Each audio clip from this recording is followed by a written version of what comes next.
Instruments overheated. Eventually, most were shut down and labeled inert, but one remained active. It vibrates faintly every 19 days, no clear signal, no decoded pattern. But the interval mirrors a known lunar rhythm, and that same rhythm emerges everywhere in the site's design. 19 steps between each node, 19 stones per arc, 19 carved indentations around the chamber's rim. It's not a coincidence, it's recurrence. A rhythm of time embedded in geometry. What if this site wasn't constructed for worship, but for synchronization, not with gods, but with the earth itself? Some now believe it was a temporal anchor, a place calibrated to the planet's pulse, a chamber not for sound, but for being, a structure tuned to align awareness with the fabric of time and space.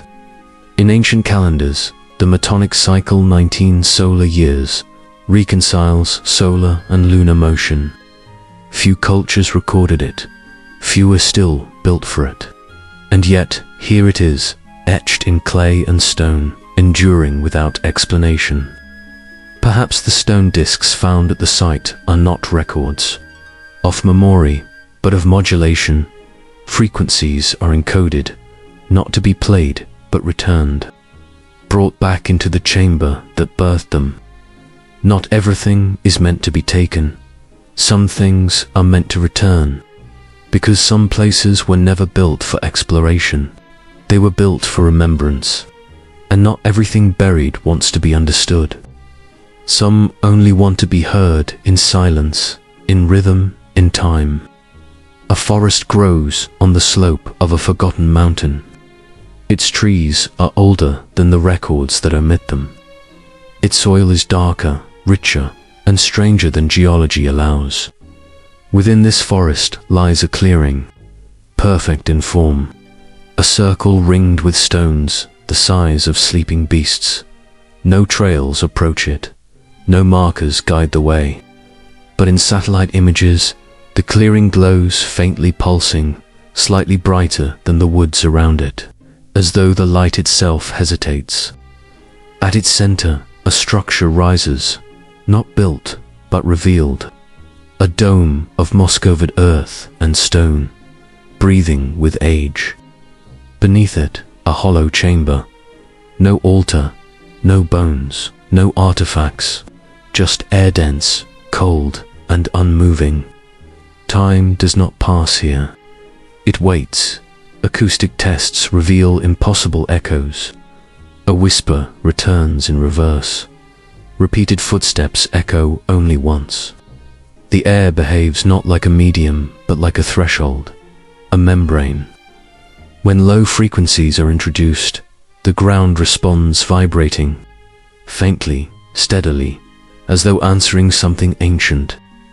The stones encircling the dome aren't uniform. Each bears etchings not of language, but of waveforms, interference patterns, spirals, concentric rings, cut not by erosion, but by intent, by knowledge. Lichen avoids them, so do animals. No tribe claims the site. Some say it predates language. Others suggest it was never meant for humans at all. An old tale, barely whispered, speaks of a place where memory is not recalled but re-entered, where people stood still, and in doing so, remembered who they had not yet become. The story always ends the same way. The mountain listens. A lone researcher once lived nearby for an entire season. They recorded data, sketched diagrams, measured magnetism, but over time, their notes changed. Less measurement, more reflection. They wrote of dreams aligned to moon cycles, of hearing voices in their own cadence, of waking with words they had never learned, but somehow knew. Near the final entry, one phrase stands alone. This place remembers what I haven't become yet. Beneath the dome, soil samples revealed trace minerals foreign to the region. Elements found near meteorite impact sites. Yet no crater exists, no volcanic record. The minerals are just there integrated, as if grown. Perhaps the dome wasn't constructed. Perhaps it was cultivated, grown as a resonance chamber, tuned not for speech or sound, but for cognition. A site designed not to store data, but to align minds. We know architectural resonance exists. Cathedrals amplify chant. Temples align with solstices. But this site offers no grandeur, no carvings, no names. Only stillness calibrated like an instrument. And maybe that's the point. In a world deafened by noise, the truest signal hides in silence. Some believe this dome is just one node in a forgotten global network, not connected by stone or wire but by resonance. Other sites hum with similar frequencies, buried vaults, subterranean chairs, and ancient circles. Each one silent until met with the right intent. Not machines, not magic, but a map of presence. A cartography of awareness. A system built not for dominance, but for attunement. And if this dome is one such node, then the network may still breathe dormant, but alive, waiting not for discovery, but for recognition, for resonance. These sites were not made to endure conquest, not made to outlast war or weather. They were not even made to be found, only felt. And when that frequency returns, not through circuitry, but through memory, they might respond, not with light, not with sound, but with a stillness so deep it rewrites everything that came before. Because not all knowledge shouts, some listen. And now the doors begin to close not with clangor, but with soft pressure, like dusk brushing stone, like silence thickening. The journey has passed through circuits and shadows, through pulse and pattern, through echoes unspoken yet undeniable. Each sight, each stone, not demanding to be solved, only to be sensed. These technologies did not parade themselves. They were not adorned with gold or myth. They were humble, harmonized, hidden in rhythm. They followed breath and moonlight. They worked not by force, but by alignment. And in that, they remembered something we've abandoned. That knowledge doesn't only live in books or wires or towers. Sometimes it lives in things that respond, in places that listen, in forms that endure, not through strength, but through balance. And maybe that's what we lost, not just tools, but the way of being that allowed such tools to exist. Because you cannot build what you no longer believe is possible, and you cannot remember what you no longer recognize. Yet beneath Usin vaults of stone and forests of silence, the memory persists, waiting for rhythm to return, for stillness to be heard again, for presence to rise in place of noise. You will not find these answers in textbooks. You will not see them unfold on a screen, but in a place just past, waking where thought slows and sound fades. You may feel it, not as instruction, but as an invitation. Because the past is not behind us, it is beneath us, still humming. If these echoes stir something ancient in you, you feel the pull of forgotten rhythms, of knowledge buried beneath time, then don't just watch. Return, subscribe to Secret Historian. Let the silence speak again. It was never the fire itself that instilled fear. Fire, after all, has long been part of human ritual destruction, purification, and rebirth. But this fire was different. It moved with intention. It clung to water as though born from it. And when it touched the hulls of ships, it did not simply burn it, devoured. It hissed and cracked with the awareness of something ancient, something that had learned the language of terror and spoke it fluently. Witnesses say it first appeared in a narrow strait on the eve of a siege, now buried beneath centuries of a fleet approached a vast armada, It sails heavy with the certainty of conquest. The city behind its walls seemed resigned to collapse, weary, fractured, dim with surrender. And then came a raw knot of thunder, nor of storm but something unnatural, singular, and unforgettable. From behind crumbling battlements, strange metal tubes exhaled. What followed was not fire as we know it. It was a torrent of light, liquid and furious, streaming like a serpent with no master. It leaped across the sea not above it, but along it, gripping the ocean like claws, scaling the sides of ships, wrapping masts in flame that burned not only timber and sail, but the very air itself.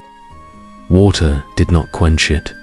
Screams did not pierce it. In mere minutes, a fleet 100 strong was reduced to boiling wreckage. The sea churned with steam and blackened bone. The survivors, those rare few who escaped, spoke of it only once, and when they did, their voices were cracked and hollow, as if scorched from within. Yet what followed was more disturbing than the fire's wrath. No trace of its source remained, no scorched marks on the city walls, no residue in the barrels, number, maps or inventories to reveal where the substance had been kept. Only the fear endured, handed down not through records, but through whispers. Centuries later, fragments began to surface. Scrolls written in cipher, diagrams of impossible machinery, recipes naming pine, resin, sulfur, quicklime, and naphtha. Always, in every version, a single line had been meticulously scratched out. The same section, the same missing element. Some said it was an accident. Others believed it was deliberate censorship carried out by those who understood the danger of total memory. The empire that wielded the fire eventually fell, as all do. But its keepers, priests disguised as alchemists, or alchemists posing as scribes, did not store it in vaults. They stored it in memory. And when the city crumbled, so too did the chain of remembrance. Later, empires tried to resurrect it. Obsession consumed laboratories and courts alike. Experiments bubbled in hidden chambers, pitch boiled with mercury, bone distilled with saltpeter. Some concoctions did ignite, some burned bright, but none moved with volition. None clung to water, and the question persisted: why was such a fire ever created? It wasn't merely a weapon. It was a presence resistant not only to extinguishment, but also to explanation. One theory posits that its origins were ceremonial, not martial, a fire meant to mark time, not to end it, a way to divide epics, burn calendars, to ash and begin again. But even that theories unsettling. What kind of rite requires such terror? What kind of belief system would protect memory by incinerating it? Modern science still tries to replicate the flame. In sealed labs beneath sterile light, chemists reassemble ancient formulas, but the results always fall short. The flame sputters, obeys. It does not rage. It does not remember. Something essential is missing, not an ingredient, but a condition. A silence, a tension, a breath held in a forgotten century. One obscure manuscript, salvaged from a library that no longer exists, described a bond between salt and breath.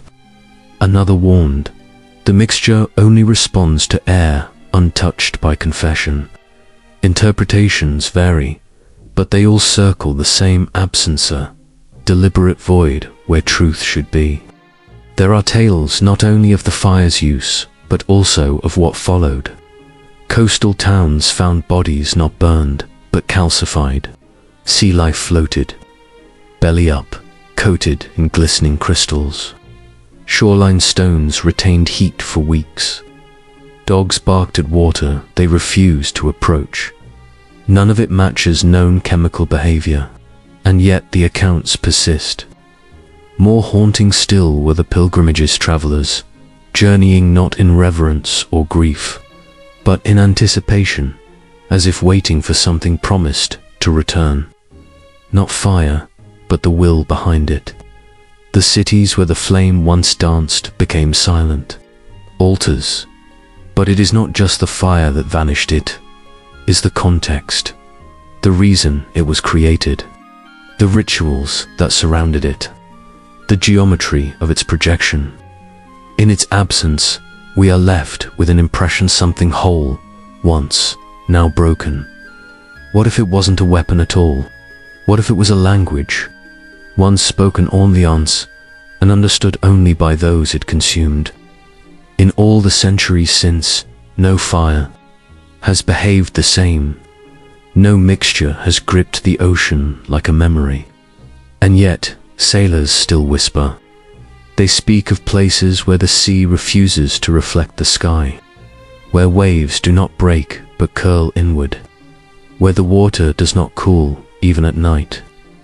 Ancient copper plates, etched with names and warnings, lie submerged in saltwater vaults. No diver has reached.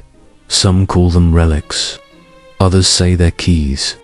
Whatever they are, they hint at a fire that waits not as heat, but as memory. Somewhere between water and wind, something smolders still, long before clocks ticked in towers, or telescopes reached toward distant stars. Someone carved precision into bronze not as ornament, but as knowledge. It did not rise from dust, but from the sea, entombed in a sunken vessel off the Greek coast.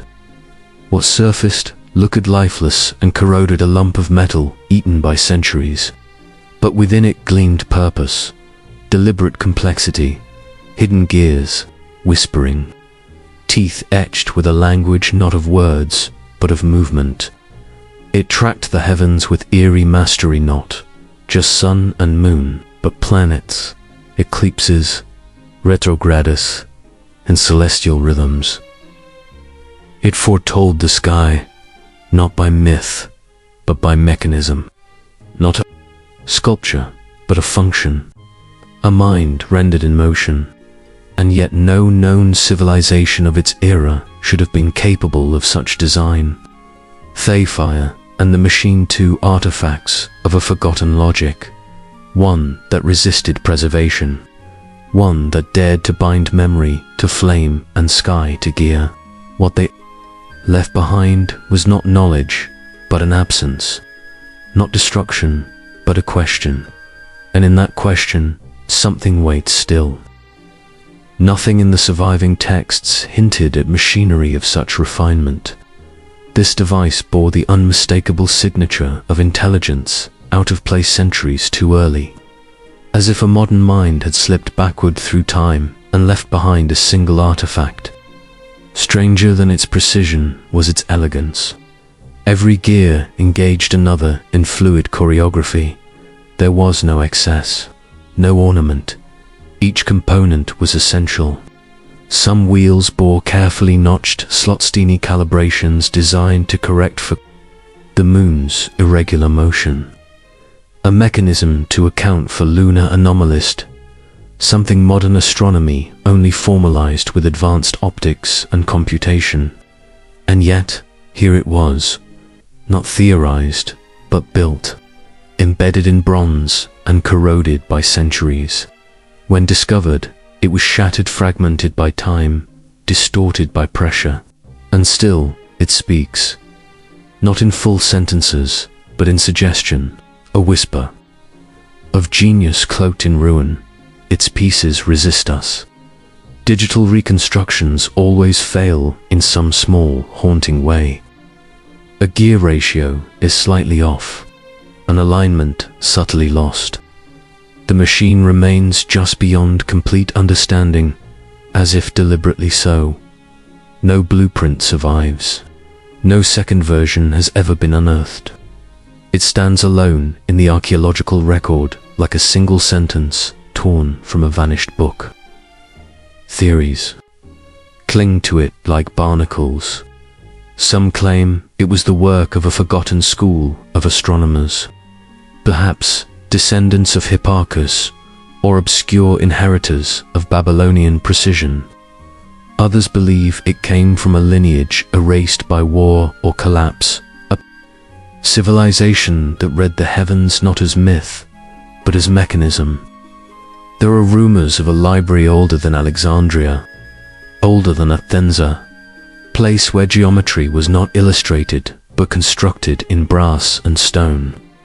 Some believed this device was merely one of many, built not to symbolize the cosmos, but to move in rhythm with it. And if that is true, where are the others? Where are the makers, the manuscripts, the pupils? Only a few inscriptions remain, small, precise, and engraved in Greek. Yet the syntax is unusual, more invocation than instruction.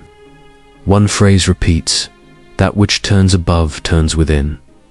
Is it guidance, a mantra, a warning? No one knows. The materials themselves are mundane: bronze, wood, and stone. What's astonishing is their transformation. To carve such minute interlocking teeth into metal would require tools modern historians believed impossible before the Renaissance, and yet they exist. Some researchers speculate that magnification, perhaps lenses, was used in construction. But if so, where are those lenses? None survive, and no artwork from the era depicts machines anything like this. It is as if the mechanism appeared fully formed, was used briefly, and vanished without echo, without legacy, unless the silence was intentional. History is not a straight path. It forgets, it fragments, sometimes on purpose. One theory, more daring than most, proposes the device wasn't meant to merely observe the sky but to align with it, that it didn't record celestial rhythms, but resonated with them, like a tuning fork to the cosmos, a key winding a greater clock not of gears and brass, but of planets and stars. If true, then it was not a machine, it was a mediator, an instrument of communion that would make it sacred. And sacred things, when misused or misunderstood, tend to disappear. No civilization that followed preserved such instruments. Rome, in its vast expansion, documented wonders but left no trace of similar mechanisms. Byzantium, meticulous in copying Greek texts, ignored the mechanical legacy. The lineage of geared devices ends abruptly here and does not reappear until the medieval clockmakers of Europe begin again from zero. Why? Some believe copies beneath ruins, sealed in tombs, or still lost underwater. Others argue this was the only one ever made. Its uniqueness was the point. Not a machine for the many, but a mirror for the one. And there are deeper theories, still ones that touch the edge of heresy. That the device wasn't built, but found. That its origin was not terrestrial. That its creators viewed the sky not from Earth, but from another angle toward it. It encodes known cycles of sorrows and the planetary loops. But there is one alignment it tracks that has no correspondence in recorded history. Astronomers dismiss it as noise, a glitch, but others wonder, what if that date is not a prediction, nor a memory but a mark, a signature of when the sky last shifted? And if so, then this device is not a model but a fragment, a gear without its clock, a dial without its face. Somewhere, buried or broken, may lie the master assembly, the whole, a system of knowledge not built on religion or empire, but synchronization, a cosmos conceived as a machine, divisible, intelligible, alive. But this fragment remains still. Its gears do not turn, its dials do not sweep. Only we move, now circling its mystery, waiting for it to engage again, not with brass or oil, but with memory. Steel too has memory, but it is born of fire. It suffers, it bends, softens, and then hardens. For most of history, iron was dull, brutal, unreliable, but uninspired. Then, in one time and place, it changed. A blade emerged, just sharp, but aware. It sang when drawn and whispered in motion. It sliced not through strength, but through knowledge, remembering every cut it had ever made. Stories spread faster than the steel itself. Tales of blades that cut silk in midair, of swords that flowed through armor like water. But when the battles ended, the forges were gone. The smiths had vanished, had never truly existed, only inheriting something older, darker, more exact. These blades bore patterns, flowing lines, ripples like water or wind across sand. Not ornament, but structure. Not beauty, but code. Later, when modern metallurgists examined the blades under microscopes, they found something extraordinary: carbon nanotubes, lattice ligaments, and molecular uniformity that no medieval blacksmith could have conceived. Precision at the microscopic level. Patterns that science had not yet discovered, but the metal somehow remembered. And yet no notes survive, no treatises, no records of heat, ratio, or folding sequence.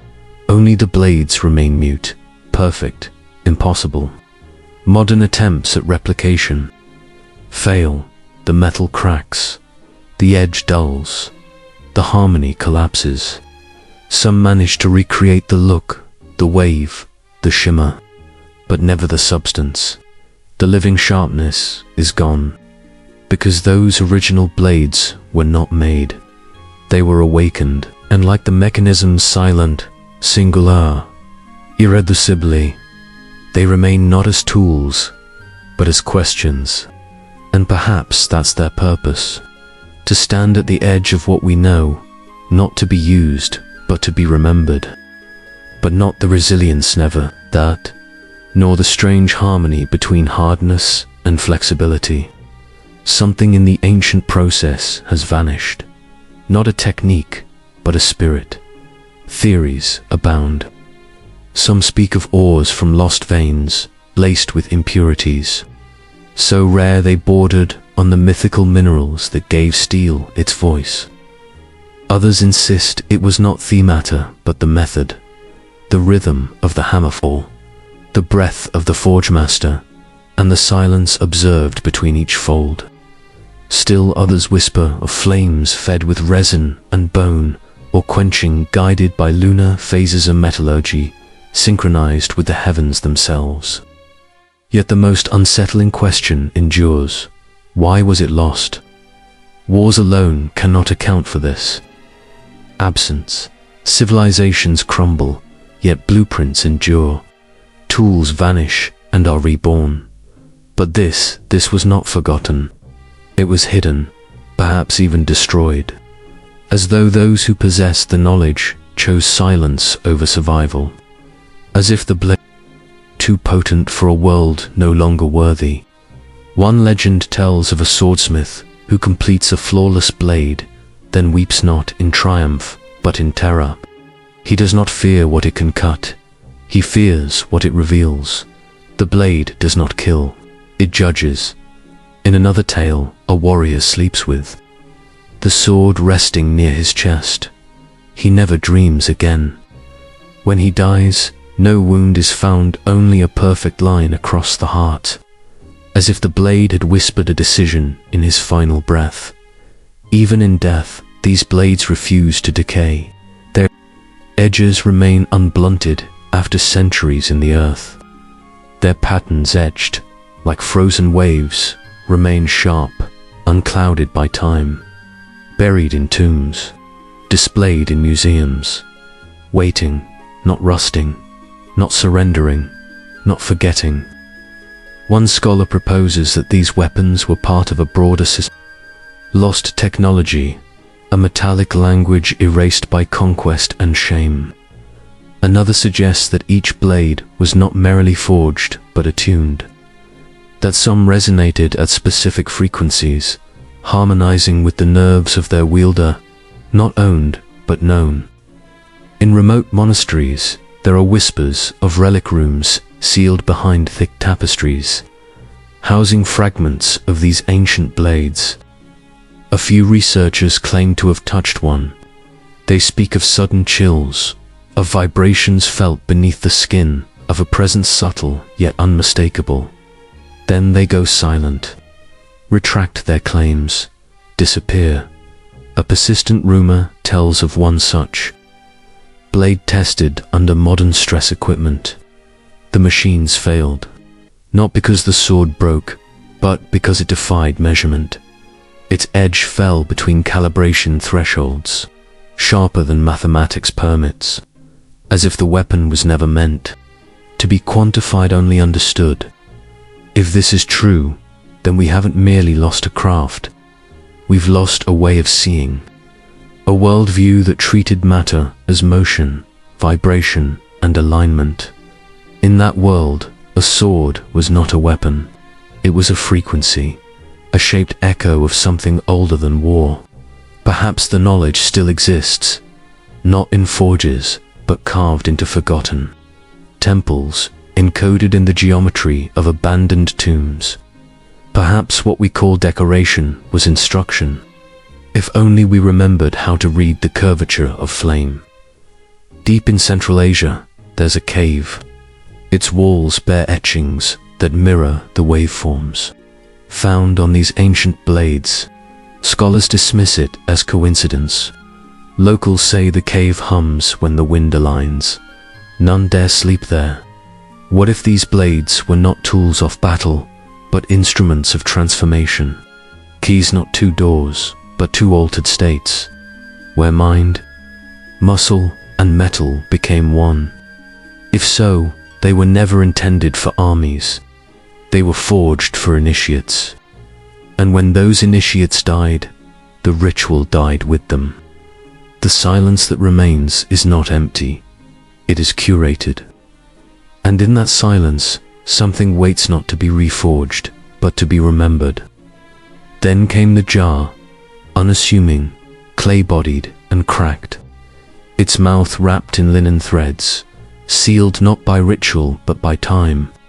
It surfaced near the ruins of a forgotten settlement, where scorched earth met shattered pottery and the ash of centuries lingered like a breath still held. Inside, a copper cylinder, pierced by an iron rod. Around its base, a crust of dark residue clung to the inner wall's dried sap, or perhaps blood turned to amber. It was cataloged quickly and dismissed as ceremonial. An incense container, another artifact among thousands. But one hand touched the metal and felt the difference.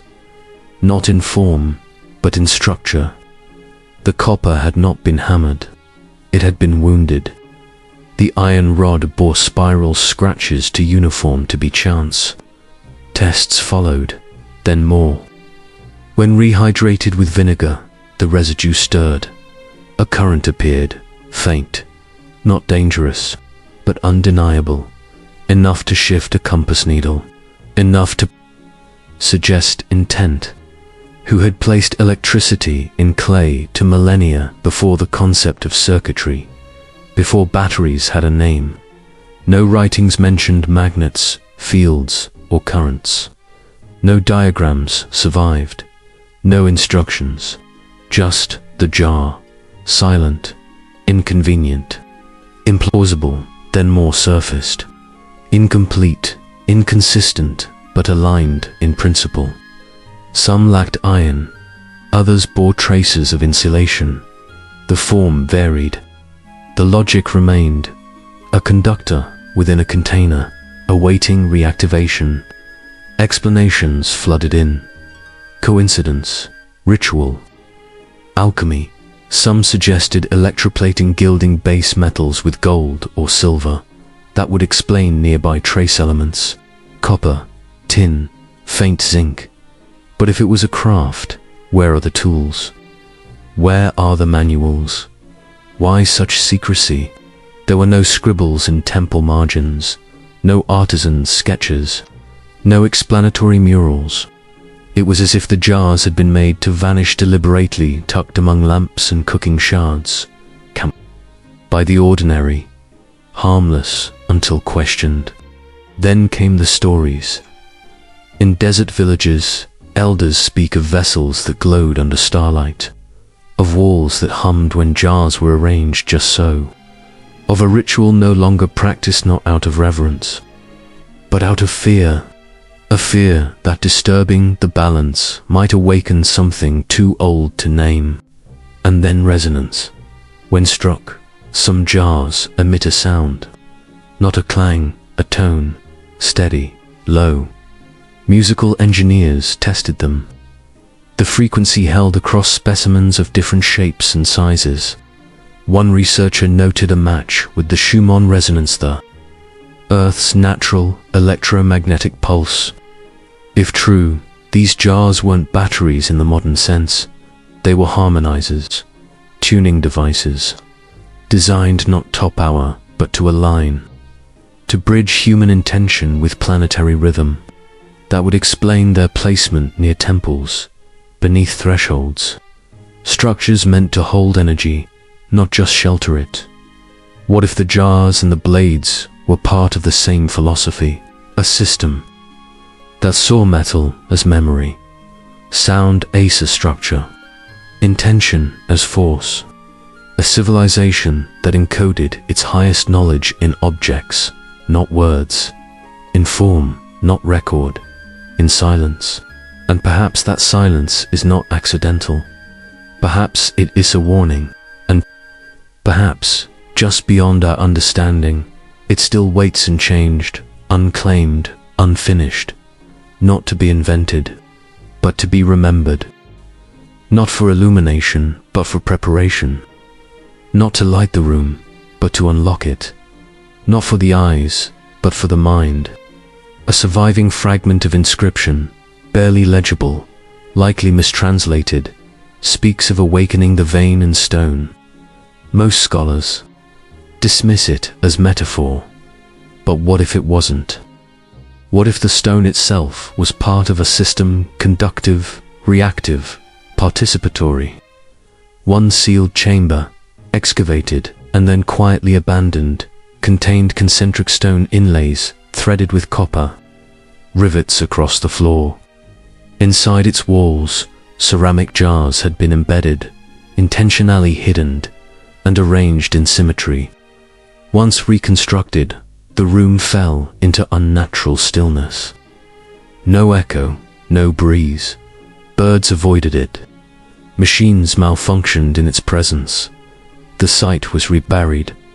If such a design was deliberate, it reveals a worldview where matter was not inert, but aware. Clay wasn't just containment, it was memory. Copper wasn't a conductor, it was communication, iron translated, rather than merely channeled. Modern attempts to replicate these so-called battery jars have produced inconsistent voltages.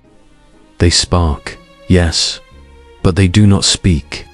They hold power, but not presence. Something remains absent, not a part, but a principle, an intention unspoken, a ratio unmeasured, a silence uninvited. Perhaps the missing element was never physical. Perhaps it was ritual, a gesture, a word, a moment aligned with breath. Without the mind behind the hand, the mechanism is a corpse. And maybe that's why no texts survived, because the knowledge was never meant to be written. It was meant to be lived, practiced, passed, forgotten not by accident, but through neglect. And when the last practitioner failed to remember which herbs to crush and which stone to place beneath which sun, the circuit didn't fail, it faded. But fading isn't the same as vanishing. Some claim that under rare atmospheric conditions, sandstorms, eclipses, or magnetic shift-sole jars buried deep beneath ruined cities still react. They hum, they glow briefly, then fall silent again. If that's true, the earth has not forgotten. It stores charge where we see only dust. It pulses beneath our feet, waiting for the right rhythm to return. Maybe the jars were never relics, but reminders that energy was once quiet. That power began with attention, not voltage. That conductivity did not begin with machines, but with listening. And that somewhere, the spark still lingers. He entered the palace with his hands covered by cloth knot, out of fear, but out of reverence. The emperor waited in silence. Around them, marble columns upheld centuries of conquest. Oil lamps flickered, casting trembling shadows of gods and victories across the walls.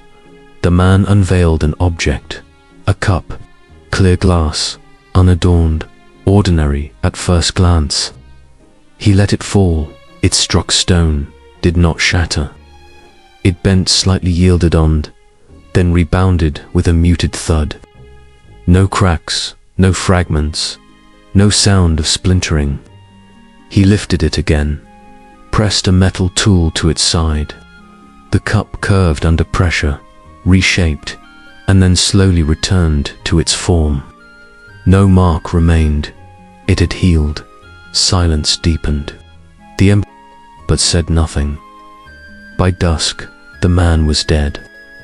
What he had offered was not a vessel, but a threat not to security, but to order. If glass could bend and not break, what value would remain in gold, in silver, or in the fragile metals that defined control? If fragility could be removed, then so could hierarchy. The object vanished. The man was erased. Only a single passage survived, buried in a much later chronicle, dismissed by most as myth. But some questioned.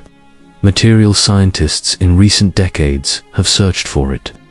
Borosilicates, polymer hybrids, and translucent alloys. Some resist heat, some bend, but none replicate what was described. A substance that was clear, resilient, and responsive. One theory proposed that the glass was treated with a lost reagent infused with something that altered its very memory, allowing it to absorb trauma without failure. Others speculated that it was never silica at all, but an early synthetic discovered, once, then lost forever. More speculative voices proposed frequency that the glass vibrated in resonance with a tone. A hum that dispersed stress, prevented fracture. No evidence, only echoes. But there are mosaics, remote temples across the empire's forgotten edges, depict vessels flexing in impossible ways. No inscriptions, only symbols of silence, breath, and reflection. In the ruins of a workshop near the Ion, archaeologists found curved shards of an unknown material. Their edges were unnaturally smooth, not sharp, not aggressive, as if even in breaking, they refused to become weapons.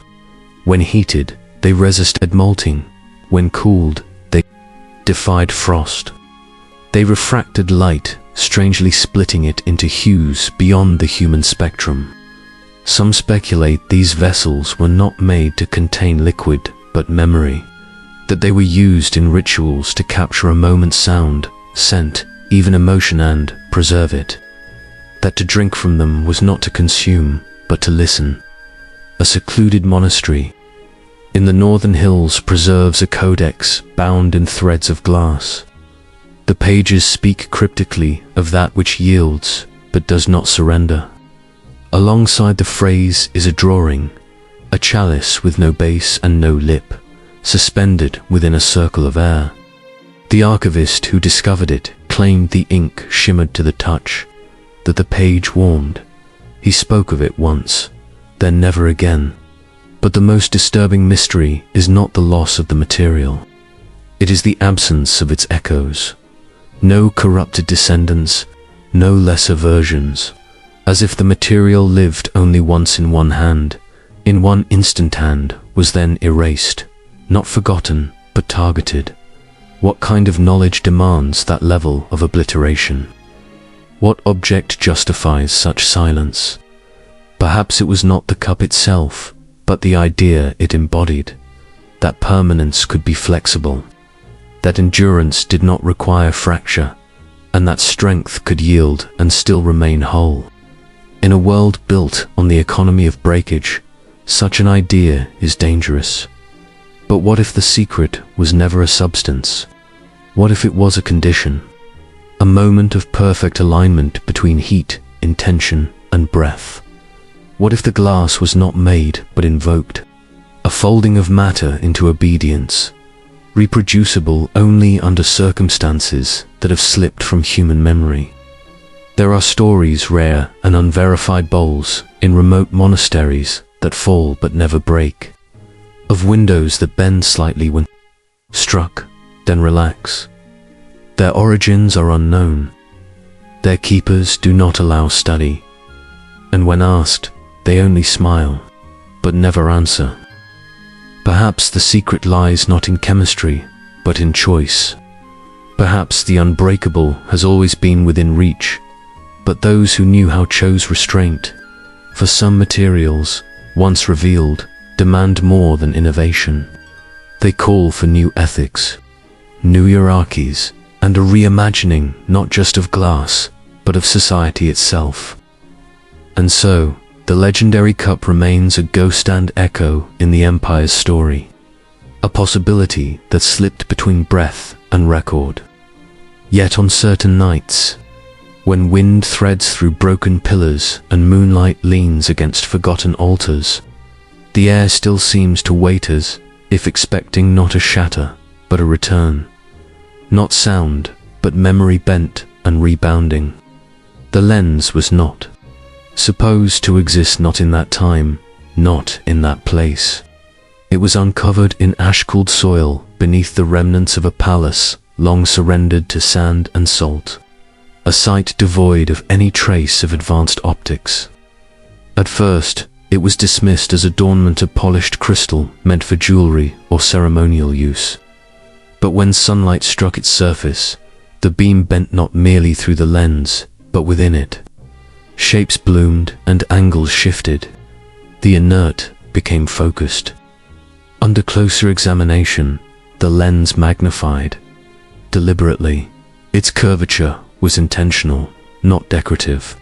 It wasn't flawless, but precise enough to suggest design. Tests confirmed it could enlarge images nearly threefold, with minimal distortions surpassing lenses that wouldn't officially exist for another 2 millennia. A mystery, yes, but also a challenge. If such optics existed, why do no texts mention them? Why are there no accompanying instruments? Yet the region hints at more. Stone carvings depict constellations too faint to see with the naked eye. Astronomical records etched in stone note stellar alignments with accuracies down to minutes. Not guesswork, memory. Perhaps the stars weren't imagined, they were observed. Some scholars believe the lens was once part of a larger assembly mounted in bronze, set inward and aimed upward. A primitive telescope, if one dares call it that. Not made to explore, but to confirm. Not curiosity, but ritual. Observation as communion. And here begins the silence. No writings on lens making survive. No shards of workshop glass. No etched diagrams. The lens stands alone, an outlier or the last surviving trace of something far older. One theory suggests it didn't originately, but arrived via trade carried by wandering priests or merchants with remnants of forgotten knowledge. If so, this land was not origin but aftermath, not cradle but crypt.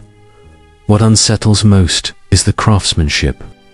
The lens's refractive power implies not just awareness of curvature, but mastery of grinding and polishing skills, measured not in machines, but in time and touch. Such precision does not occur by accident.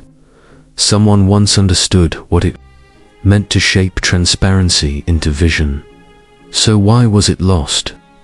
Why allow such insight to vanish? Some argue the knowledge was passed down orally, through guarded lineages, extinguished by war or absorbed by larger cultures. Others believe the optics served a ritual purpose that, once abandoned, rendered them obsolete.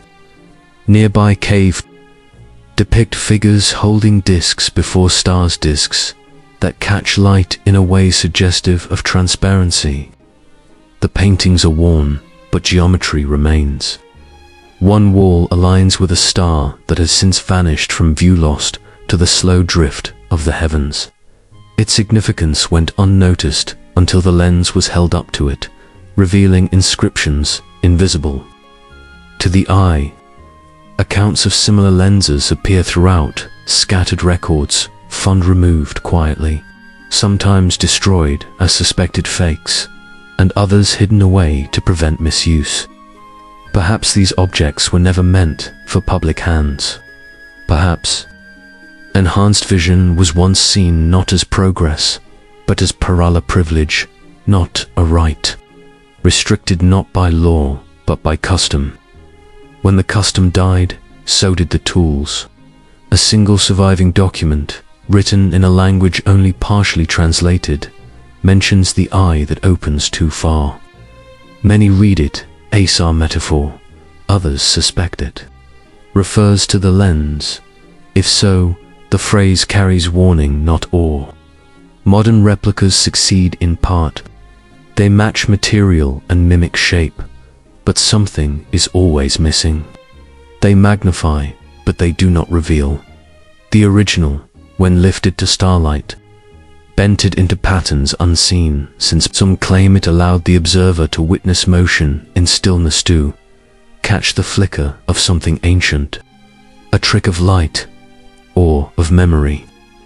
And then there is transmission. What was the lens really used to observe? Stars, surely, but some propose its true use was terrestrial, lined with structures, not sky, focused not on distance, but on resonance. In specific orientations, with fire behind it and silence before it, the lens did not merely magnify it, translated, a threshold, a membrane between perceptions, not an eye, but an ear, listening through light. If that's true, then the knowledge wasn't lost, was hidden, not because it was useless, but because it was too precise, a breach in the veil. Even now, there are places where light misbehaves, caves where reflections appear before the source, chambers where shadows fall upward. Instruments refuse to calibrate. Animals avoid the space. What unites these locations is absence of echo. Perhaps the lens was designed for such places. Perhaps it only worked within specific geometries, a key, but only for one lock. And perhaps that lock is now rusted or sealed. Still, one question endures. If this knowledge was real and so potent, why has it not returned? Perhaps it awaits not rediscovery, but readiness. Not for eyes, but for hands that seek without ambition. Because to see further is not always to understand more. Sometimes it is to know what cannot be unseen. And then there are the stones. We assume they do not move. They weigh too much, quarried miles away, shaped before the wheel was standard, before pulleys raised cathedrals, before logic became doctrine. Yet here they stand, aligned, balanced, impossible. Their joints are so precise that time itself cannot slip between them. No modern machine duplicates their fit. Blocks the size of locomotives rest atop fault lines resisting centuries of quakes, wind, and erosion, as though they remembered their placement, AUKUS, to remain. Atop a high plateau where breath grows thin and the air feels conditional. The ruins sprawl like an unfinished equation. No gods are etched into their flanks. No kings claim their making. No dedications, no decoration. Only lines, cuts, angles repeated with unnerving consistency. Geometric, mathematical, and silent. Who built them, we don't know. No signatures. No myths, no tools. Only stone shaped by precision beyond its age. Some corners are so finely cut that modern lasers falter to match their smoothness. Other stones interlock like puzzles. Each shape is unique, yet together they form walls that have endured unshifted for millennia. No mortar, no reinforcement. Only balance, only pressure, and something else in tension. The first mystery is movement. The quarry lies across rivers, across valleys, and yet they moved. Its location was never a secret. Its challenges were plain. To move a single block would demand planning, precision, and coordination. But to move hundreds of massive stones without roads, sleds, or remnants requires more than muscle. It requires belief, not in gods, but in process. In ritual repetition, so exact, it borders on the sacred. And yet, no tool marks remain, no shattered fragments. The stones simply arrived. Some suggest acoustic shaping, that certain frequencies could soften or levitate stone. Ancient texts hint at syllables chanted not in prayer, but in function sounds tuned to resonance, not faith. No proof confirms it. But absence is not always denial. Sometimes it is design. Others propose vanished tools, copper alloyed with forgotten elements, not hardened by flame, but by use, by rhythm, by time itself. Some theorize the stones were chemically altered before placement, made malleable through botanical erosion, softened with plant compounds, reshaped, then hardened again. Experiments have been inconclusive, but never disproven. What haunts researchers most is not the weight but the precision. Cuts too perfect for guesswork. Walls aligned to true north with millimetric deviation. Solstice shadows trace patterns that shift once every few centuries. These are not accidents. They are choices made by minds that treated time not as a line but as a loop. In some structures, every placement corresponds with a calendar event. Certain doorways capture the rising sun only on a single day. These were not isolated acts of labor, but movements woven into the seasons. Each stone was laid by hand, yes, but also by memory, by sky, by cycle. In certain places, the stone sings, tap it, and a deep hum responds, barely audible, but felt. Through the bones, the tones shift, depending on where you stand. Some believe the entire site forms a harmonic map, architecture not meant to be seen but heard, or felt, a design rooted in vibration. And beneath it, alternors, corridors winding in patterns that echo constellations, chambers branching like synapses. In one, a basin carved from a single block sits impossibly level despite the jagged ground. Its surface is polished, mirror smooth. There is no accepted explanation, only the echo of questions. Why such symmetry in darkness? Why such geometry when no eye could see? Some now suggest these were not monuments but machines, not symbolic but functional. Perhaps the structure regulated something, energy, frequency, or memory, or preserved something on intention and knowing. And yet no inscriptions remain, no tools, no bodies, as if those who built it stepped aside or were erased. Modern attempts to replicate their precision have failed. Not because we lack stone or tools, but because we lack their worldview.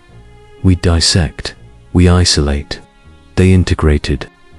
For them, the shaping of stone was not separate from the stars, or the soil, or the sound. It was all one gesture, one unfolding ritual. In one chamber, magnetic anomalies persist.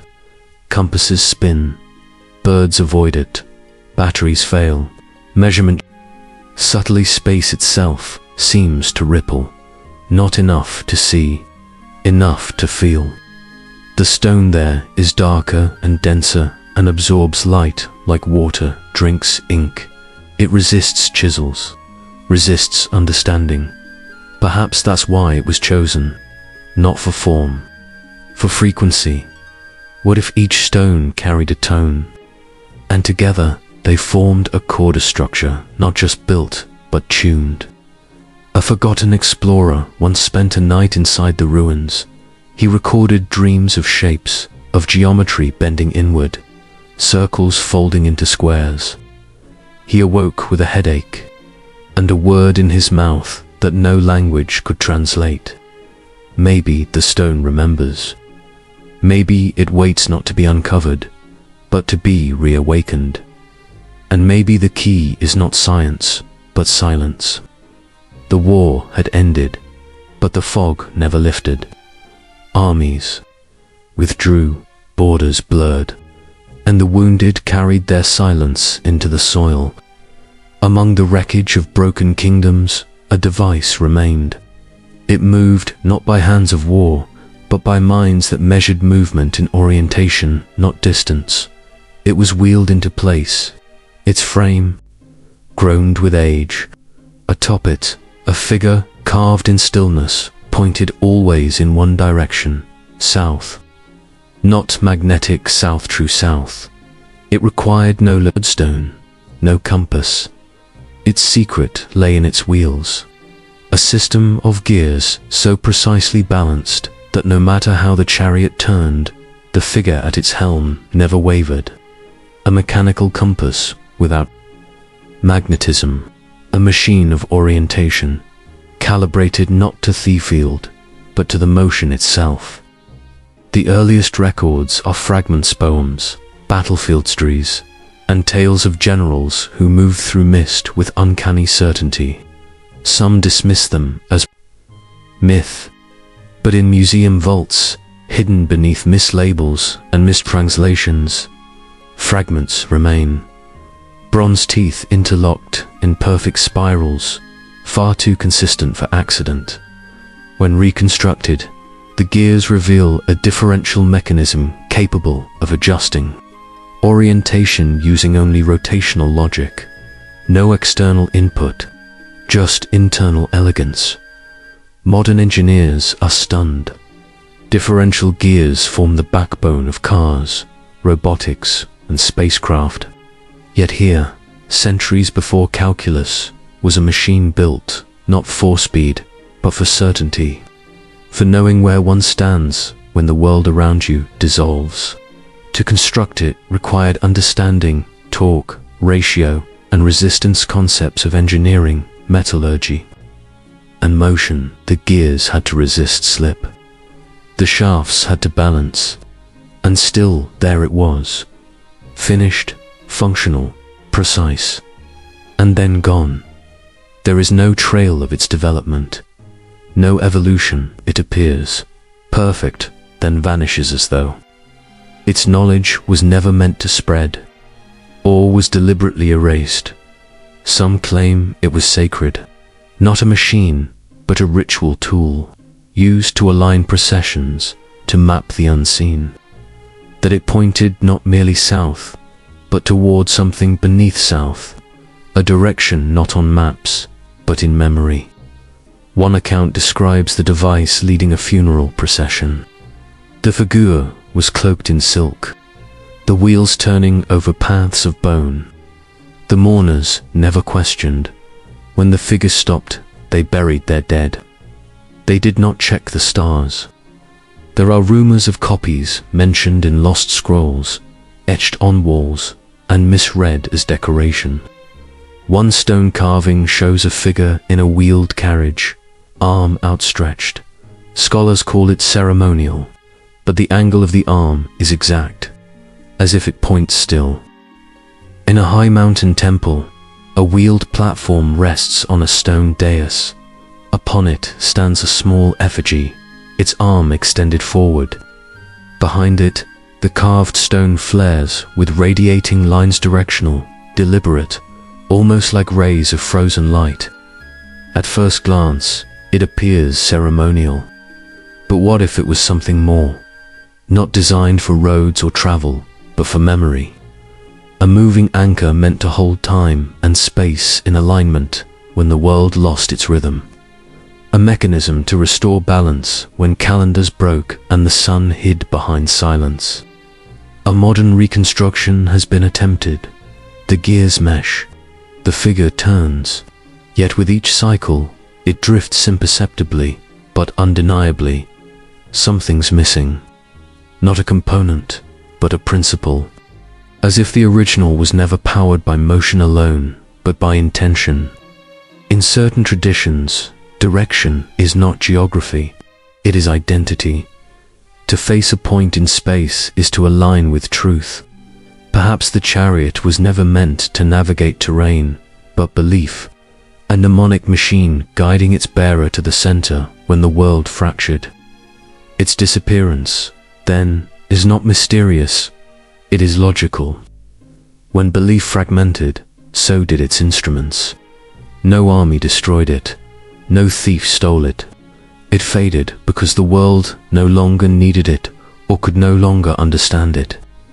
When orientation shifted from ritual to conquest, from silence to command, the device became obsolete, or worse, dangerous. Today, replicas gather dust in labs and archives. They turn, they respond, but they do not orient. Because modern hands seek replication, not rhythm. They seek mechanics, not meaning. One near-lost journal describes a strange moment during reconstruction. The figure atop the chariot ceased rotating. For a full minute, it held perfectly still. The gears were flawed. The motion irregular, yet suddenly, stillness. The room chilled. Then the figure moved again, a axis. The entry ends with a question. What did it align to? Maybe not the mechanism. Maybe the environment. Perhaps in ages past, there were harmonics, geomagnetic pulses, frequencies the modern world has forgotten. Or perhaps it wasn't space their chariot was attuned to but soul. A theory too fluid for science, too precise for myth. Yet it lingers. In far corners of the world, travelers speak of sudden clarity moments when, despite storms and confusion, they know where south lies. Without instruments, without thought, just a pull, gentle and certain. Perhaps something in us remembers. Not the chariot itself, but what it once faced. They say time devours all. That it erodes every form, slowly and without exception, until even stone turns to silence. But in one place, time paused. Beneath the desert's weight and sealed tombs, untouched by wind or voice, lay bodies that refused to decay. Skin still clung to bone, fingernails shimmered faintly. Eyelashes lingered on lids as though sleep had merely settled. The air in these chambers did not move. It bowed. We're told the method is known. Organs removed, salts applied, linen wrapped with care. A sacred art passed through generations. But this explanation, repeated in museums and textbooks, feels too clean. Because even now, under the eye of modern science, some mummies defy explanation. Certain tissues show no sign of bacterial life after millennia. Others retain cellular cohesion thought impossible. In one sealed chamber near the Nile's Bend, a perfectly preserved body was uncovered. Within the wrappings, Residues of unknown substances were found, resins from plants that no longer grow, oils with molecular signatures unmatched in any known sample, and in the linen itself metallic threads, thin, pliable, interwoven with no clear function. One fragment of hieroglyphs nearby spoke of the breath of the moon held beneath the skin. Was it poetic, a metaphor for stillness, or a literal description, something inhaled, retained, preserved? Some believe preservation wasn't just chemistry, was resonance, that the process had to coincide with celestial alignments, lunar phases, solstice, and star rise. That preservation came not only from ingredients, but also from timing, from harmony. A scroll from a collapsed archive notes that embalmers fasted before the ritual, that the room must be entered barefoot and silent, not out of superstition, but necessity, as if sound itself could fracture the work being done. Modern attempts, even when meticulous, fall short. The same salts, the same tools, and yet decomposition returns. The body decays. The seal breaks. Something is missing. Not a formula, but a condition. In one analysis, a substance resembling honey was found. But it wasn't honey. It shared markers, but also contained unknown compounds, possibly synthetic, possibly lost flora. It exhibited antibacterial resistance, moisture stabilization, and faint bioluminescence under ultraviolet light. Why would a funerary resin glow?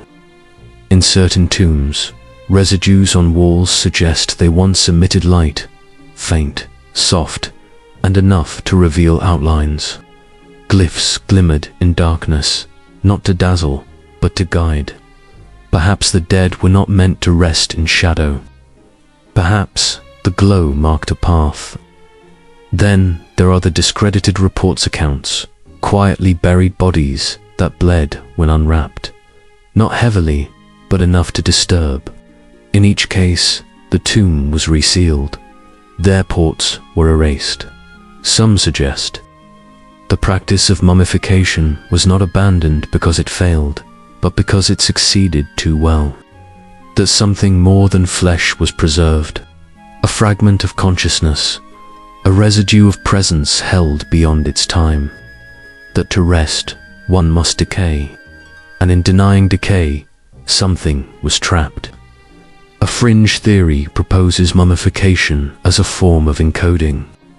That organ placement, resin layering, and linen patterning created not symbolism, but structure, a matrix, a vault.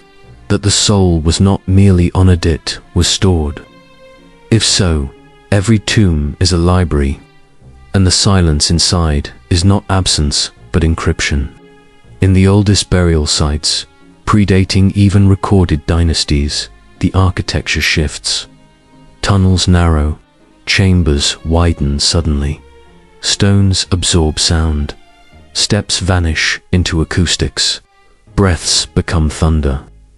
These spaces feel designed not for the living but for the returning, shaped to cradle frequencies beyond human hearing. Could it be that preservation was intended not for memory alone, but for reactivation? Some texts whisper of a third birth, not life, not death, something in between. A return not of flesh, but of memory. In isolated regions, oral traditions persist. They speak of the preserved as listeners, not corpses, resting, waiting for a voice, for a tone that has not been spoken in 1,000 years. And when it is, the breath woven into linen will stir. Perhaps that's why so many bodies were buried beneath granite, hidden behind false doors, guarded not by threats, but by silence. Not to frighten, but to contain resonance, to ensure what was sealed remains so. But vibrations persist. The earth hums, and somewhere beneath tons of stone, the breath of the moon may still be listening. There was no visible fire, yet the chamber glowed. When it was first opened, The air inside was cool and dry, untouched by rot, dust, or time. On the wall opposite the entrance, faint outlines shimmered with a pale, bluish light, constant, unwavering, casting no shadows. Witnesses disagreed on the details. Some said the glow came from the stone itself. Others claimed it hovered just above the surface, suspended in a place between substance and spirit. But all agreed on one thing. There were no torches, no lamps, and no traces of fuel. And nearby inscriptions mentioned no flame, only endurance, eternal breath, and guidance, without heat. Scholars first interpreted these as metaphors for legacy, for memory, for spiritual light. But the glow returned, again and again, in tombs long sealed, always subtle, always steady, light without smoke, illumination without fire.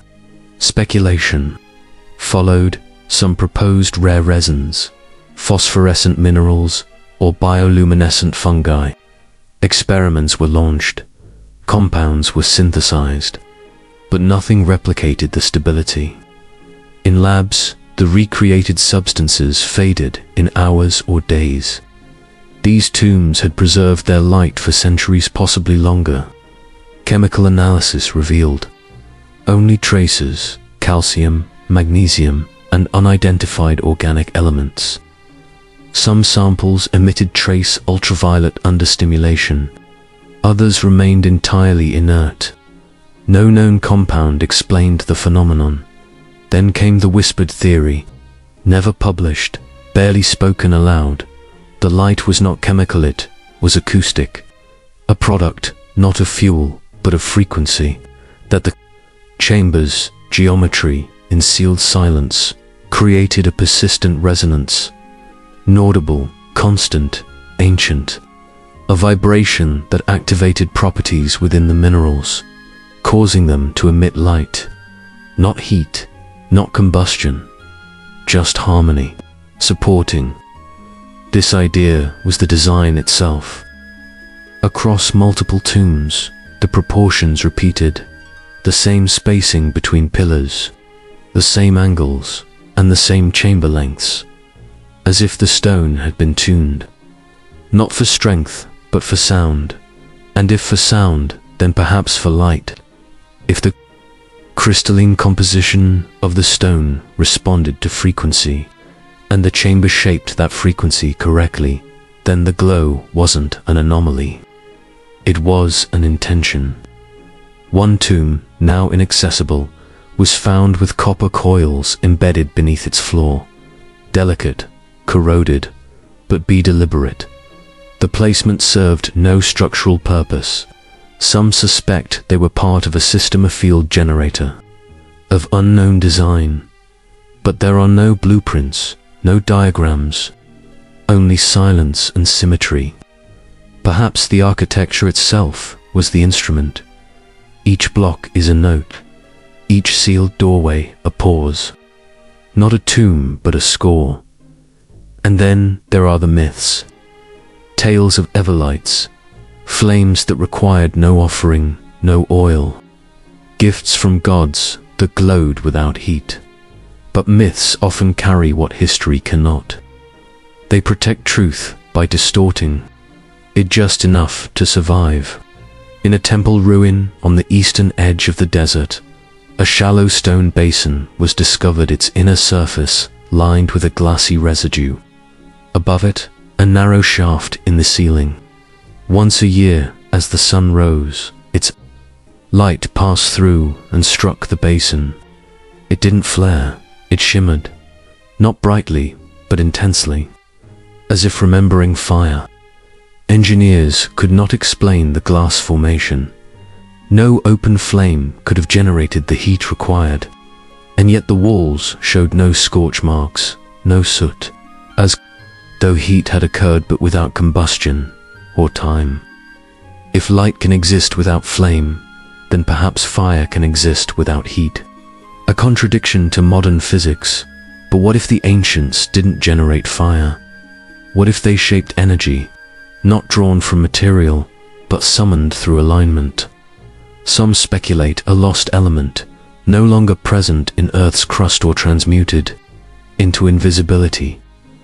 Others suggest it was never a substance at all, but a state, a momentary resonance, born of stillness, geometry, and mineral convergence. Light not as power, but as artifact, a visible symptom of a world tuned to coherence. Modern technologies, LED, phosphors, and cold plasmas can produce light without heat, but they require infrastructure, electricity, circuits. These tombs had none. No wires, no switches. If energy existed, it came not from a source, but from a place. Perhaps that's why the chambers were sealed so tightly, not to protect the dead, but to preserve the balance, to keep the vibration intact, prevent it from leaking or falling into the wrong hands. In one case, a chamber was opened during renovation.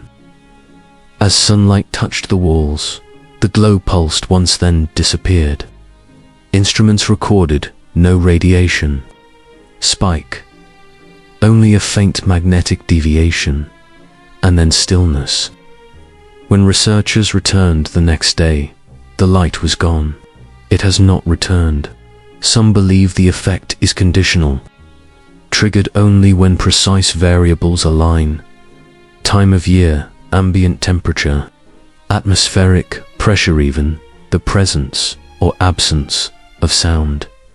A few have attempted to rebuild these chambers, soundproofed, mineral-lined, controlled in every measurable way.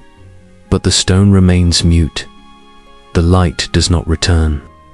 Yet reports persist. Travelers in isolated monasteries describe corridors that dim but never darken.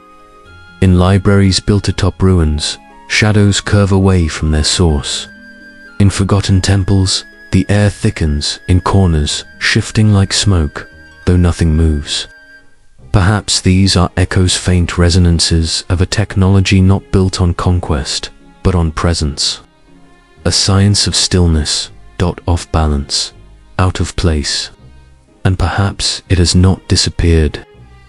Perhaps it does not wait to be reactivated, but to be recognized. For light without flame is not impossible, only unfamiliar. Elsewhere, the harbor walls still stand not as ruins, but as defiance. For 2,000 years, they have endured waves and storms, salt and sun, and still they hold. Beneath them, blocks of stone, fused by more than mortar, lock in place, as if time itself flows around them, not through them. Divers speak of the quiet there, not silence, but the presence of stillness. As though the walls remember something the sea has long tried to erase.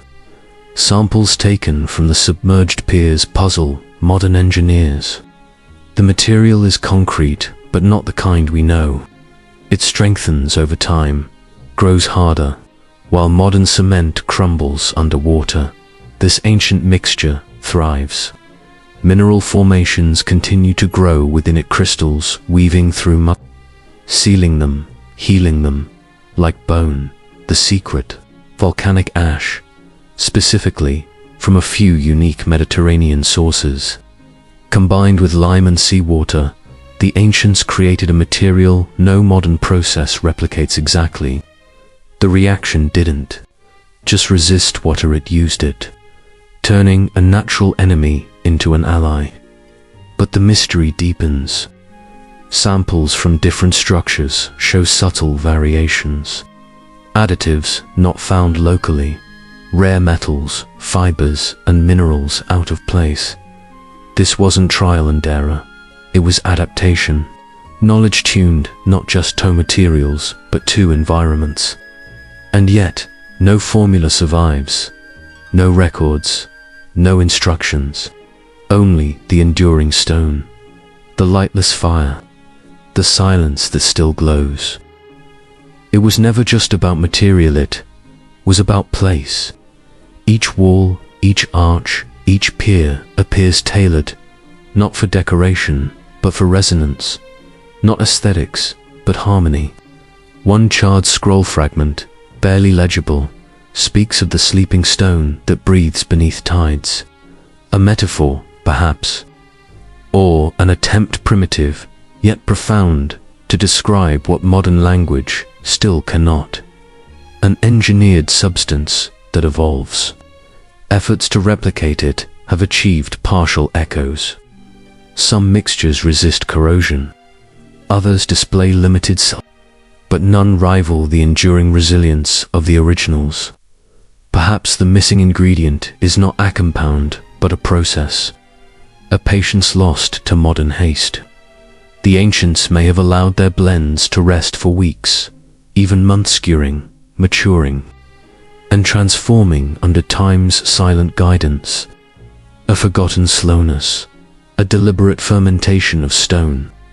Some scholars propose that ritual guided the mixing, that it was stirred not by machines, but by rhythm, chants synchronized with lunar or solar cycles, builders singing, imprinting their voices' frequency into the slurry.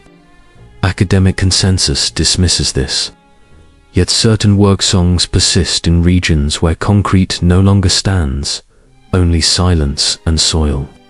Their syllables echo across time as if remembered by the earth itself.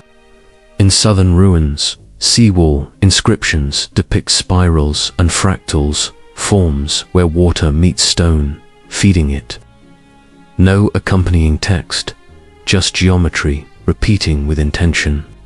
Some believe these patterns mirror the crystalline formations inside, the cores of submerged columns. Growths are too orderly, too precise to be natural.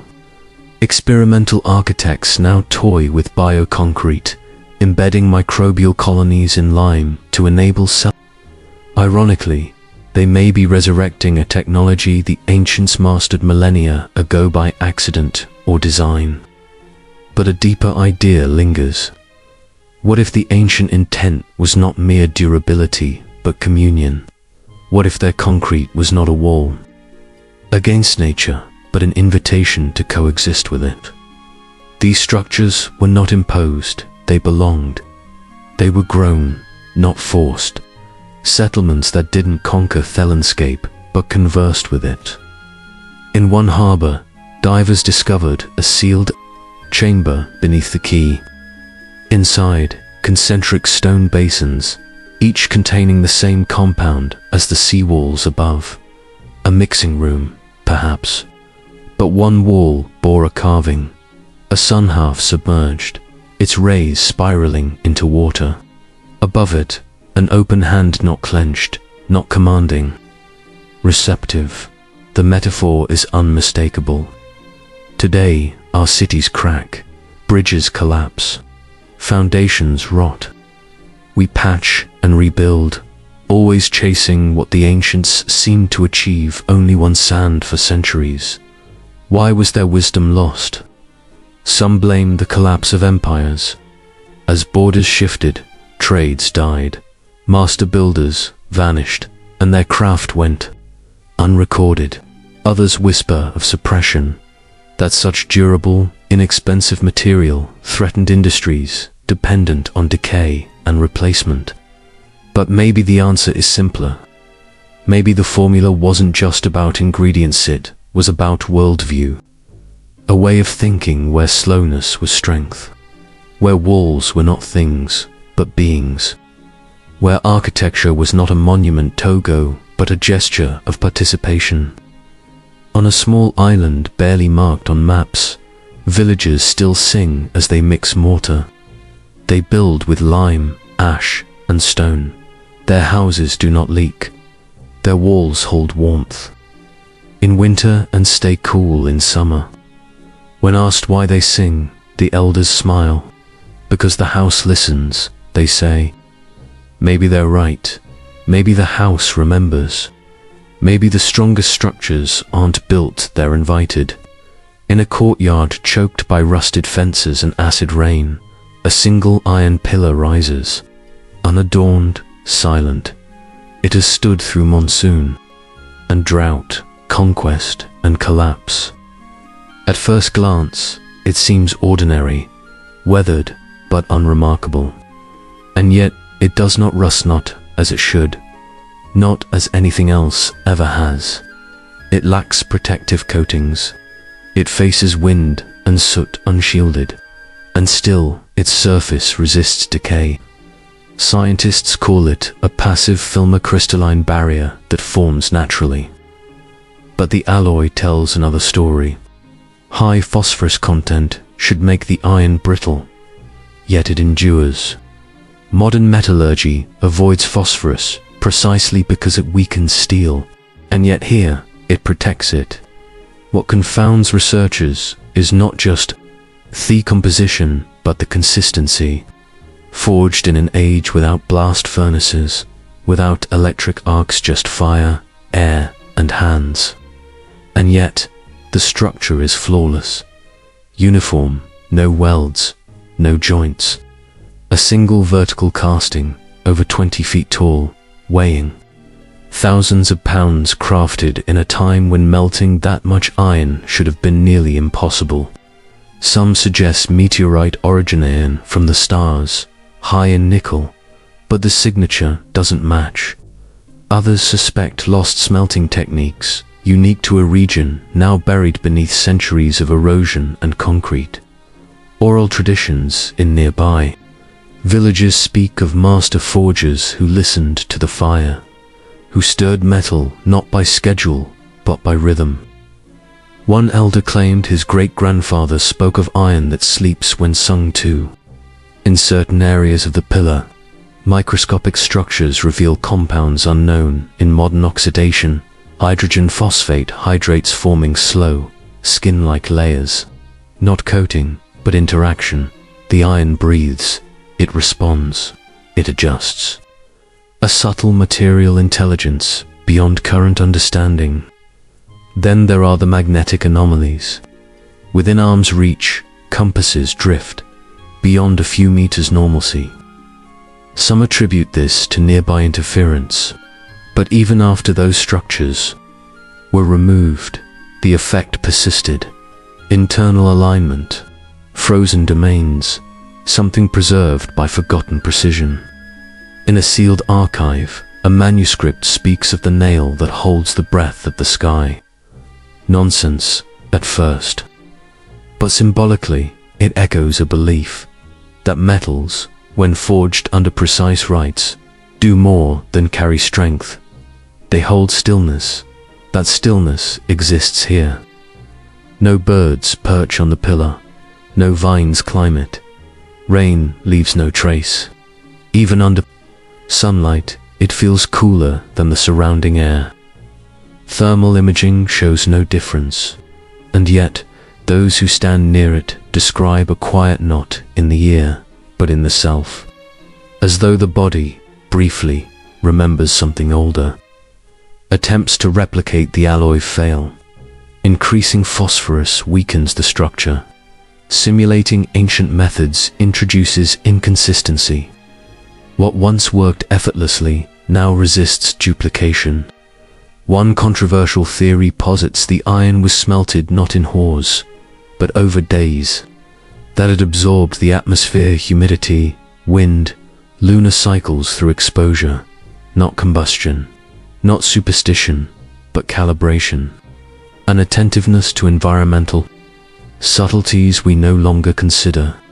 Some researchers attempted ancient replication, clay crucibles, charcoal fires, hand-driven bellows. Most efforts failed. But in one open field trial conducted during a precise meteorological alignment, a small batch of iron emerged with unexpected resilience. Not perfect, but close. Perhaps the ancient secret lies not in discovering new methods, but in remembering old ones, listening, in waiting, in treating matter not as a resource, but as a relationship. And maybe, like the pillar, it's still standing quietly, patiently waiting not to be reforged, but to be understood. Not identical, but close. The forge team documented everything: temperatures, timing, even the songs they sang, because something told them that intention might matter as much as technique. Some engineers scoffed. They wanted reproducible data, not ritual, but the pillar remains unmoved by debate. It stands through centuries, quiet, whole, indifferent to explanation, yet impossible to ignore. A shrine now encircles it. Pilgrims arrive, not just the faithful, but architects, metallurgists, and seekers. They don't come to study, they come to feel.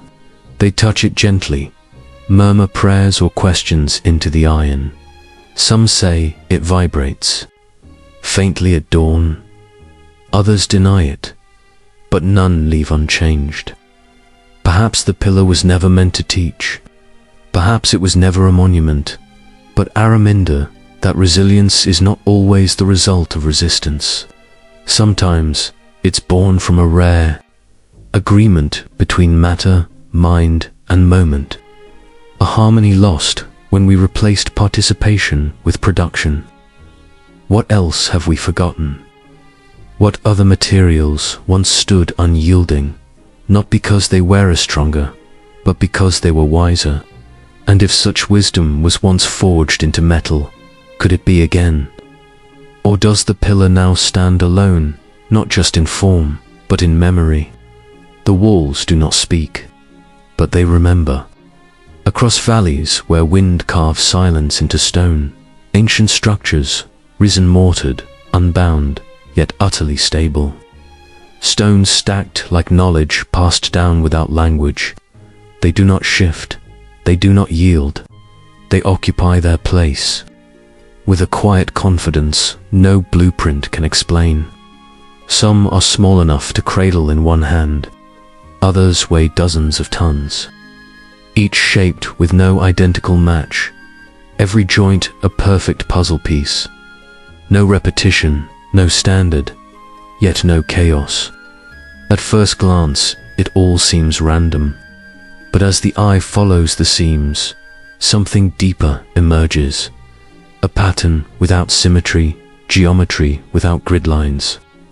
Each stone touches its neighbors in 5 or more places, distributing pressure through a network of shared burden. There is no central spine, no keystone. The strength is communal. One stone cannot fall unless many agree to fail.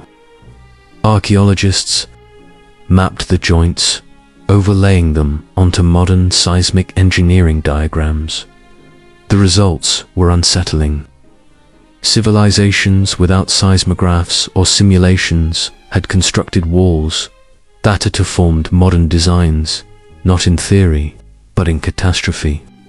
Temples still stand where reinforced concrete has crumbled.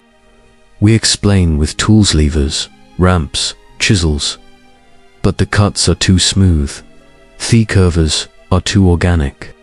Some stones wrap around each other like softened wax, pressed by patient hands. Touch the surface. It doesn't feel carved, it feels shaped.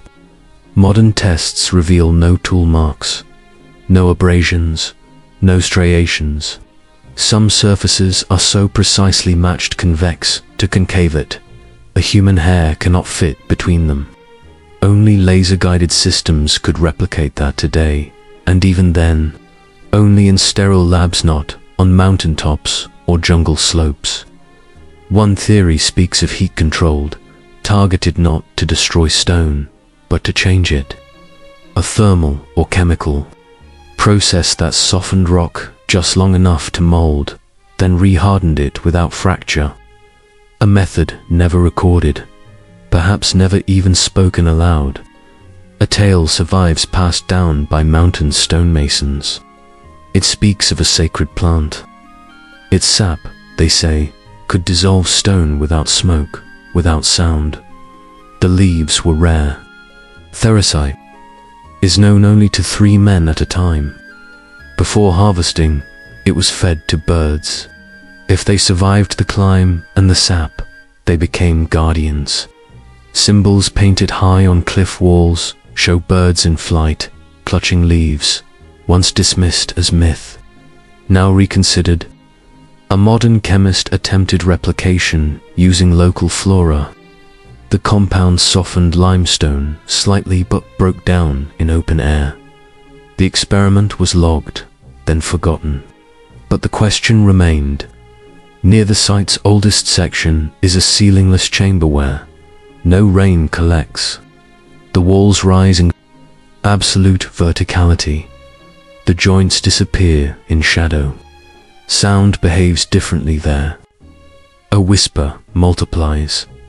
A step echoes like a drum. Acoustics defy modern mapping. Some believe the walls were not just placed, but tuned. That resonance itself was a tool. That vibration guided stone into form, persuading mass through frequency rather than force. If so, then the silence of tools is not a mystery. It's evidence.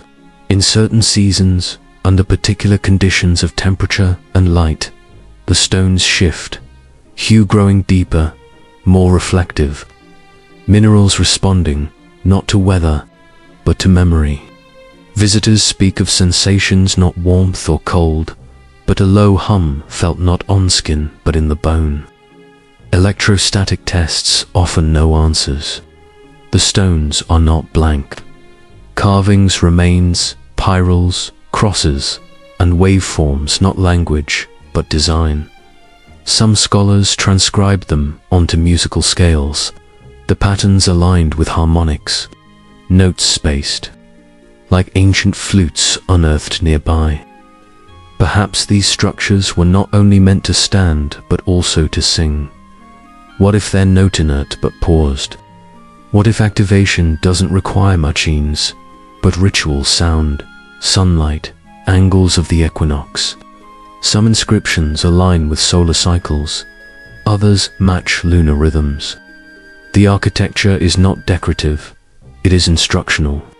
Not a manual in words, but in weight, in silence, in position.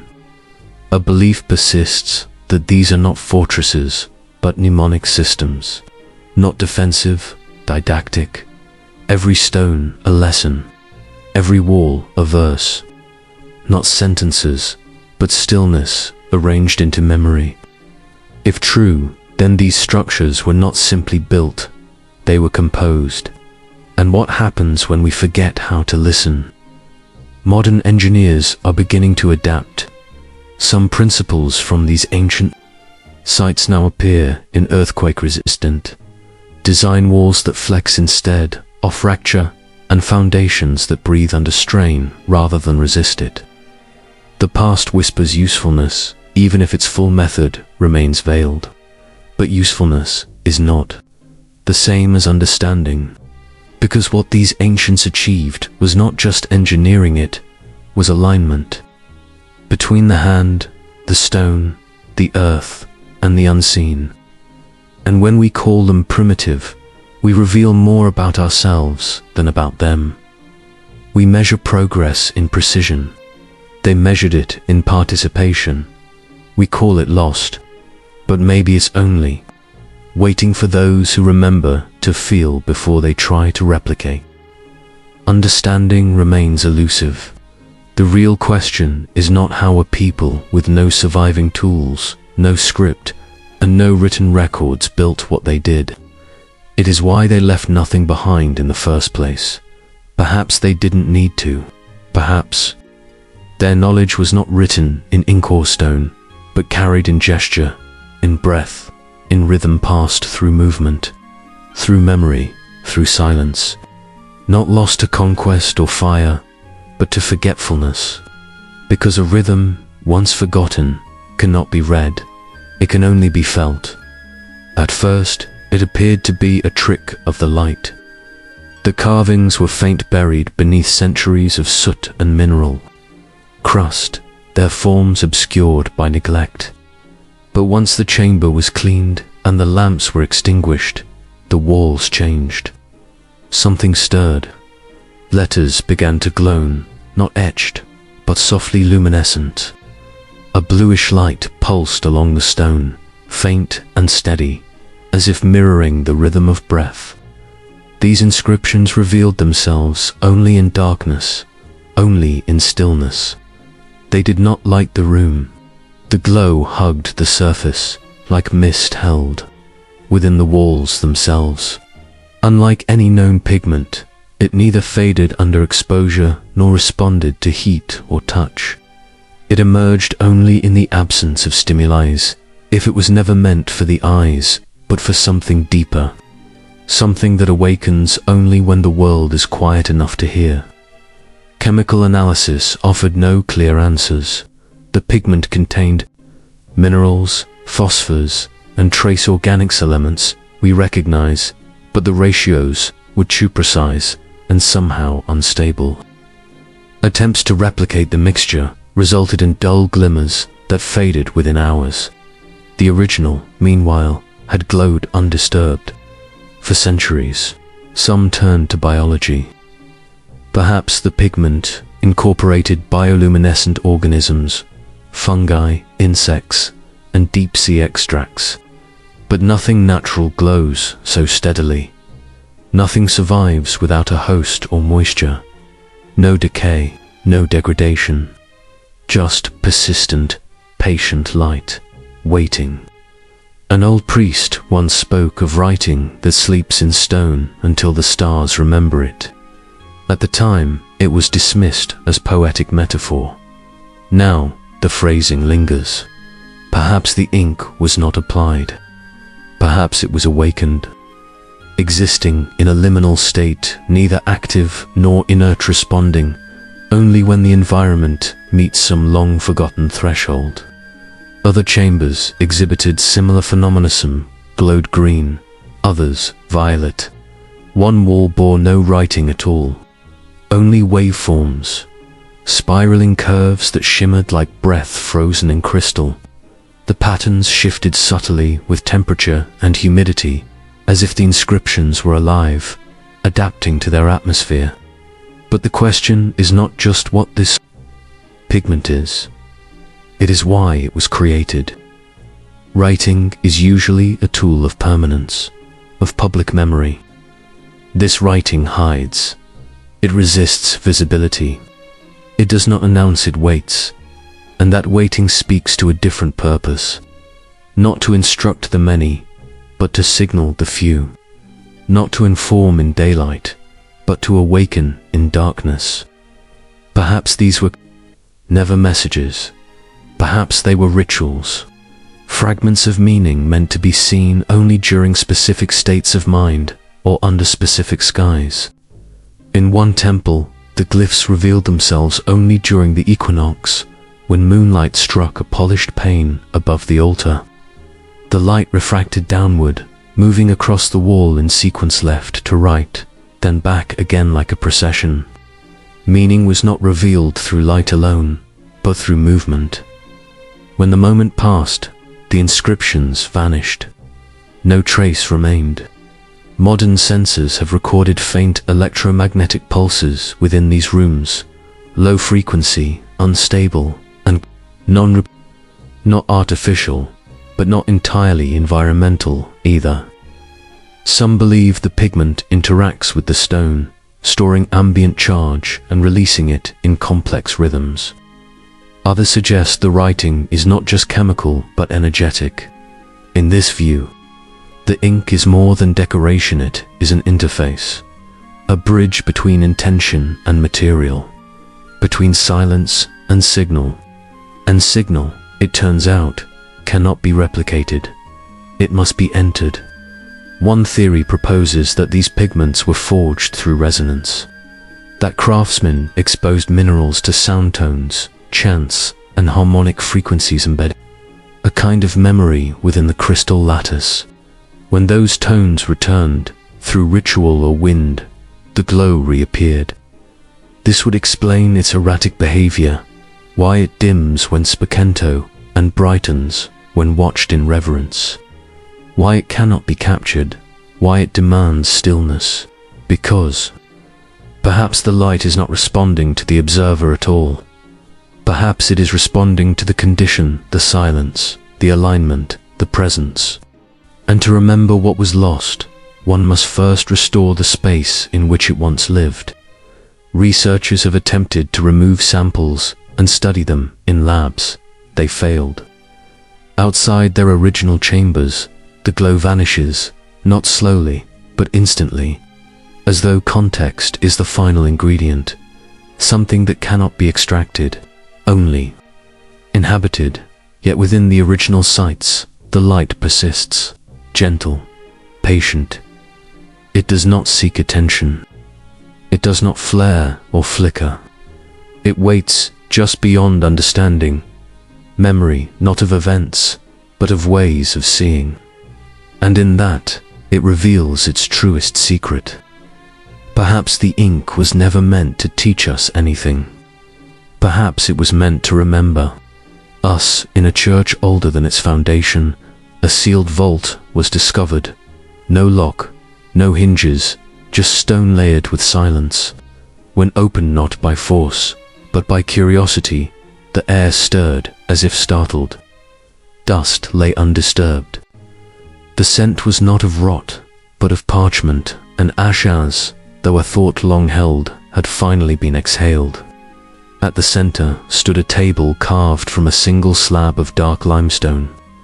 Upon it, wrapped in oilskin and marked with stars, not symbolic stars, but precise constellations, rested a scroll. But the stars did not match the sky we know. Their positions were off, tilted, unfamiliar, a sky remembered from a different night. The scroll itself, if it was paper, felt wrong, too smooth, too strong. It resisted water and resisted decay. The ink shimmered faintly, as if reacting to breath.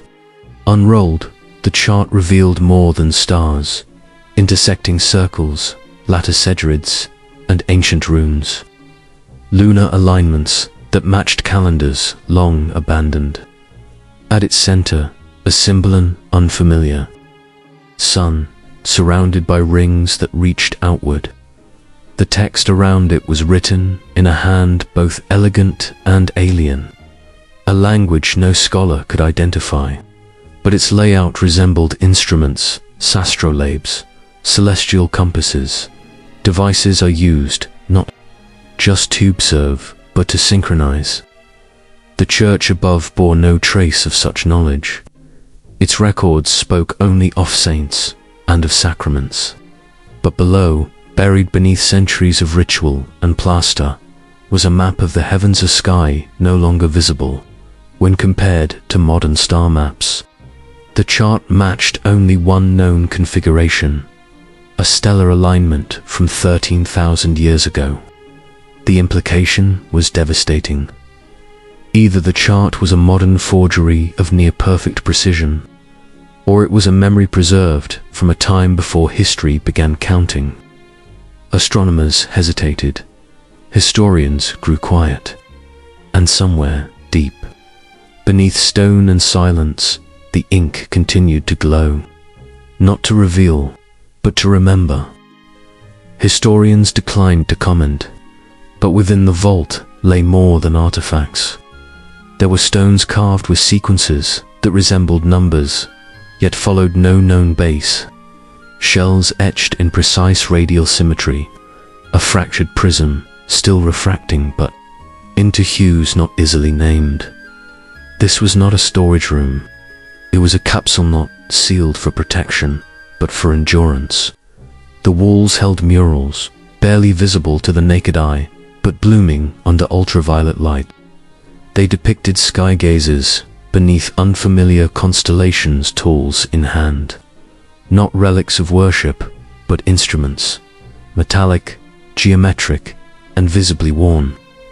In one panel, a figure holds a sphere intersected by arcs and slots, some form of analog computation. In another, a temple dome unfolds like petals beneath a descending star. The builders were not primitive, they were deliberate, and they were hiding something. The map once housed here has since been relocated. Its precise whereabouts remain classified, A digital reproduction exists, but it is incomplete. Those who've stood before the original describe a sensation not of sight, but of presence. Not auditory, but physical. A pressure in the chest. A silence behind the eyes. The reproduction cannot replicate this. It was never meant to. Some theorize the map is just one part of a wider system, fragments scattered across distant sites, each aligned not only to stars but also to moments. Specific windows in time when celestial alignments reawaken dormant perception, not literal doors, but thresholds of awareness. Moments when observation becomes participation, and the sky ceases to be a dome and becomes a mirror. The origins of the church above the vault are now in doubt.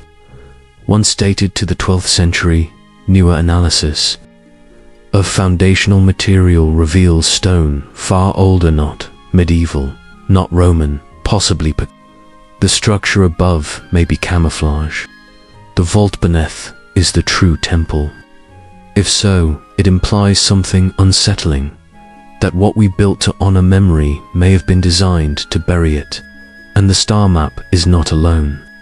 Across the globe, similar anomalies emerge. In the Andes, a temple's ceiling displays a stellar pattern with deliberate misalignment. In the Caucasus, shrine tiles mimic planetary orbits based on a different axial tilt. All seem to suggest not just a different Earth, but a different sky. Was this knowledge remembered or retrieved? And if retrieved, to what end? Was it a calendar, a warning, or a summons to realign? Because if the vault's contents are credible, our concept of time may not be fixed, it may be adopted, and the stars we follow may not be the ones intended for us. Buried beneath layers of collapsed basalt, beneath sediment older than any artifact nearby, a copper cylinder was unearthed.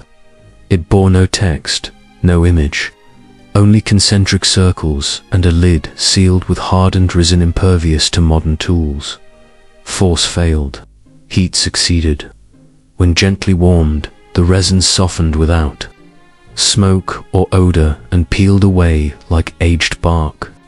Inside, coiled with delicate precision, lay a scroll knot of papyrus, leather, or plastic. But something else, smooth, flexible, undecayed, under magnification.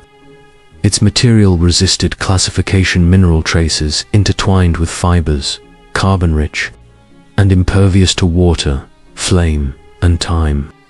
It unraveled seamlessly, as though it remembered how. There was no writing. Instead, arcs, nodes, and curves, a visual code, like circuit diagrams rendered in ancient calligraphy. At first dismissed as decorative, these patterns were later overlaid on maps of early settlements, and matches emerged. Not language, but layout. Not scripture, but structure. Aqueducts, drainage systems, roadways that had not yet existed when the scroll was buried. It was not history, it was a blueprint. But not a blueprint for construction, for configuration. Each node directed flow of water, of movement, of energy. When modeled through simulation, the pattern proved more efficient than modern infrastructure. It balanced itself. It adapted. It learned. But how could it predict cities that had not yet risen? Was it prophecy or inheritance? Its geometry mirrored natural phenomena, river deltas, neural pathways, leaf vines, and lightning. But it was not mimicry, it was alignment. Urban design not as domination, but as ecology. And at the center of it all, a single emblem, a spiral within a triangle, encircled by 3 dots. No culture claims it, no scripture explains it, but it recurs in ancient pillars, abandoned cisterns, beneath layers of fresco where saints once stood.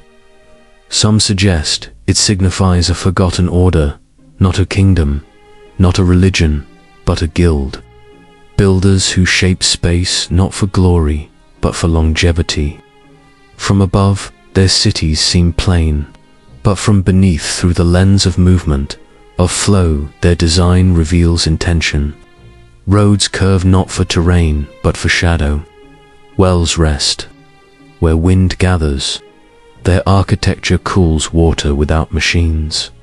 The scroll may be one of many, a seed not of form, but of rhythm, memory encoded in geometry. A way to inhabit land with humility and precision. In one remote monastery, another version of the pattern was discovered beneath a tiled floor.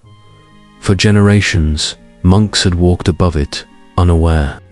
When uncovered, it revealed a nearly identical schematic, but with one difference: the inclusion of a human figure, arms outstretched, positioned not at the center, but at a node, a conduit knot, a king. That distinction matters. It implies that architecture was not merely functional, it was relational, designed to place humans not in control, but in harmony, not above the system, but within it. Modern cities prioritize speed, commerce, and visibility. These older systems emphasize balance, silence, and memory. Their roads disperse tension, their walls embrace wind. Their spacing prevents conflict, not through surveillance, but through resonance. One engineering team applied the scroll's layout to a modern city simulation. Anomalies decreased, power use stabilized, traffic distributed evenly. Even foot traffic flowed more gracefully, as if the pattern corrected imbalance, not through command, but suggestion. One researcher lived inside a reconstructed model of such a system for 3 months. His journal described improved sleep, a steadier mood, and a sense of calm. He wrote one line that would later be quoted widely: "The space remembers how I want to live, even when I forget." Perhaps the scroll was never meant to teach us how to build. Perhaps it was always about how to be, a kind of behavioral architecture, a spatial ethic. But knowledge like this demands time. It demands reverence. It demands listening to the land not for a season, but for generations. When the scroll was found, the valley it once described had become industrial waste. Its rivers were rerouted. Its winds were blocked. Its wisdom forgotten. But perhaps not forever. The design, if implemented now, would collapse not from flaws in geometry, but from the silence that surrounds it. The dialogue it once engaged in has ended. Or perhaps it merely sleeps, waiting for the land to return to its original rhythm, waiting for the people to remember how to move with, not against. The scroll rests now in a temperature-controlled vault, unseen by the public. But digital facsimiles of its structure circulate quietly among architects, systems theorists, and even choreographers. Some approach it as inspiration, others Asa. Challenge, a few reverently as scripture. Still, the spiral enclosed in the triangle reappears, in graffiti beneath overpasses, in dreams recalled at dusk, in chalk marks on the walls of places no longer found on any map. The disc was uncovered beneath the rubble of a collapsed amphitheater, lodged in the sediment that once formed the floor of a room without doors. Its perimeter was smooth but unnervingly sharp-crafted, to be held but not handled. Across its face, rings of symbols radiated outward, interrupted by notches and raised points. None of them read like language. None were accidental. The metal was darker than bronze, darker than iron, almost black, but with an iridescence that shimmered faintly in changing light. Not gold, not any known alloy, but it was the weight that unsettled researchers, denser than it should be, and yet lacking the brittleness of lead or tungsten. When lifted, it released no heat, no static, but something pressed gently outward, like a field. No vibration, just presence. The sensation lingered in the palms of those who touched it. Hours later, some still reported feeling it. No marks, no burns, just memory. Naturally, it was tested. Spectrometry revealed isotopes unfamiliar to Earth's geology. Stable forms where there should be decay. Decay where there should be none. Elements manipulated, precise and purposeful. Offered no consensus. Physicists disagreed on fundamentals, and yet the disk remained mute. No hinges, no seams, no compartments, only surface, only silence. But what if it was never meant to open? What if the object was the function, in an anechoic chamber designed? To eliminate all ambient noise, the disk was placed upright. Nothing touched it, nothing powered it, yet the room changed. A resonance emerged unheard, but felt. A subtle pressure, centered somewhere behind the sternum, deep in the skull. The walls began to react. Dust spiraled into patterns. Ripples emerged in water basins. The disk wasn't emitting sound, it was shaping space. That changed everything. The raised symbols were no longer decorative. They were modulation nodes. Touching specific areas shifted tone and widened or narrowed the reach. It wasn't a speaker, it was a tuner. And what it was tuned to, no one could say. Some theorized it was a device for communication, not through language, but through sensation, frequency as instruction, feeling as code. Others suggested it was a key part of a distributed array meant to activate something environmental, perhaps even something architectural, a resonance that awakened stone or memory. There were rumors of similar artifacts, never confirmed, buried beneath ziggurats, sealed in mountain tombs, and embedded in floor mosaics of collapsed sanctuaries. Always circular, always marked, always humming. From a forgotten archive, a single parchment surface drawn in the hand of a monastic astronomer. It depicted a circle held between two figures, rays extending from its edge, intersecting with horizon points not labeled by date, but by silences. Not equinox, not solstice, gaps, suspensions, moments when the sky waits. Could the disk be a calendar? Not to track time, but to feel it. Not a clock, but an alignment sensor. It would explain the absence of flables and the refusal to measure. The disk doesn't count. It listens, it remembers, and when it responds in the language of resonance, not rhetoric. One researcher took it to a windswept plateau, known for magnetic anomalies and strange light auroras, without source and static without storm. At midnight, under clear skies, the disk was placed on bare stone. For minutes, nothing. Then the air thickened. Insects fell silent. The temperature dropped, and the disk began to glow. Not brightly, not with fire, but with the same iridescence seen in the lab only now, rhythmic, pulsing, attuned to something unseen. The team departed in the morning. No data was released. 2 researchers left their fields soon after. One spoke of tones arriving in dreams, changing with the moon's phases. The other declined all further interviews. No formal conclusions were published. The disk was returned to storage, sealed again in a vault. It is occasionally examined, but only briefly, not because it is dangerous, but because it is orienting. An orientation, once lost, is not easily recovered. Perhaps it is a relic from a time when knowledge was not written, but resonated, when the body was the reader, when silence was not emptiness, Buddha's signal.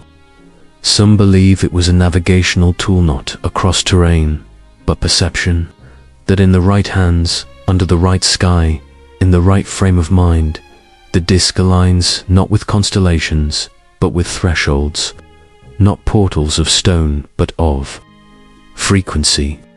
And what lies beyond is not space, but understanding. Maybe that's why it was buried. Because once you are aligned, once you feel the shape of meaning, you cannot unfeel it, you cannot unknow. In a gorge where cliffs bow inward like ancient hands in prayer, a staircase was discovered, carved directly into living rock, hidden beneath centuries of moss and root. No path led to it.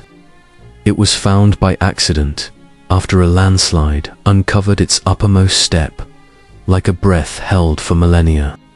The descent was slow, each step worn, but not broken, not shaped by erosion, but by intention. The deeper the descent, the more the stone changed. It began to respond. Each footfall returned not just an echo, Buddha variationers, though the walls were listening. Further in, the air grew dense, not suffocating, but attentive. At the 77th step, the staircase ended. A circular chamber awaited. At its center, a low plinth polished to a mirror finish, though no tools were found. Around it, 8 alcoves, equidistant, empty. The stone here was different. It warmed under touch. Its surface revealed overlapping arcs, visible only under angled light, concentric like ripples from a dozen raindrops. At first dismissed as ornament, the patterns were photographed and layered. They formed not a map of planets, but of pulses. Acoustic engineers brought in to model the space found anomalies. The chamber produced no standing echoes. Sound refused to bounce. It vanished or was absorbed. Whatever the disk is, whatever chamber it belonged to, it was not made to store information. It was made to tune awareness. And maybe, just maybe, we have no word for what it actually didn't leave. A feeling that some part of it still lingers, waiting.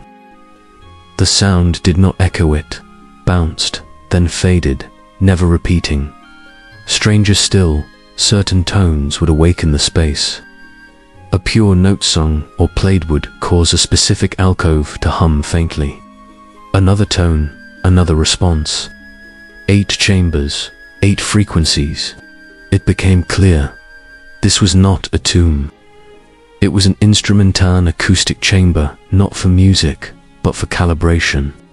One visitor, trained in traditional throat singing, held a sustained harmonic at the chamber's center. The space responded not merely with sound, but with sensation. The central plinth trembled subtly. Dust rose into delicate spirals, and for a moment the air shimmered, as if the room itself were listening. Then stillness, silence. The phenomenon never returned. No matter who sang, what tone was used, or what instrument was played, the response could not be replicated. The chamber absorbed these attempts, accepted them, but offered nothing back. It became evident. The structure required more than sound. It demanded presence, an alignment not just of pitch, but of state. A theory emerged. This was not a place for performance, but for transformation. A tool not to create music, but to tune the human being, to bring body, breath, and mind into resonance with something beyond conscious awareness. The 8 frequencies matched known brainwave patterns: delta, theta, alpha, beta, and gamma, and 3 others that defy modern classification. One caused mild vertigo when synthesized, another instilled calm. The third produced no measurable effect, yet listeners consistently reported vivid dreams of descent, of movement, of light without origin. Above one alcove, nearly worn smooth by time, was an unfamiliar glyph, a trident enclosed in a circle. It matched no known script, but a similar symbol was found on a bronze pendant discovered hundreds of miles away in linen, sealed. In resin, the metal had partially fused to the cloth, as if resisting separation even in death. Perhaps it wasn't a symbol of identity, but instructioner, mnemonic, a guide. Not for remembering who one was, but for recalling what one was meant to become. In forgotten oral traditions, there are whispers of places where people did not go, to learn but to return, to reawaken frequencies not of the body, but of the realm before it. Sound is key, silence a doorway, identity erased, replaced by vibration. The chamber fits this purpose. So does the pendant. So does the silence that answers every modern attempt to understand.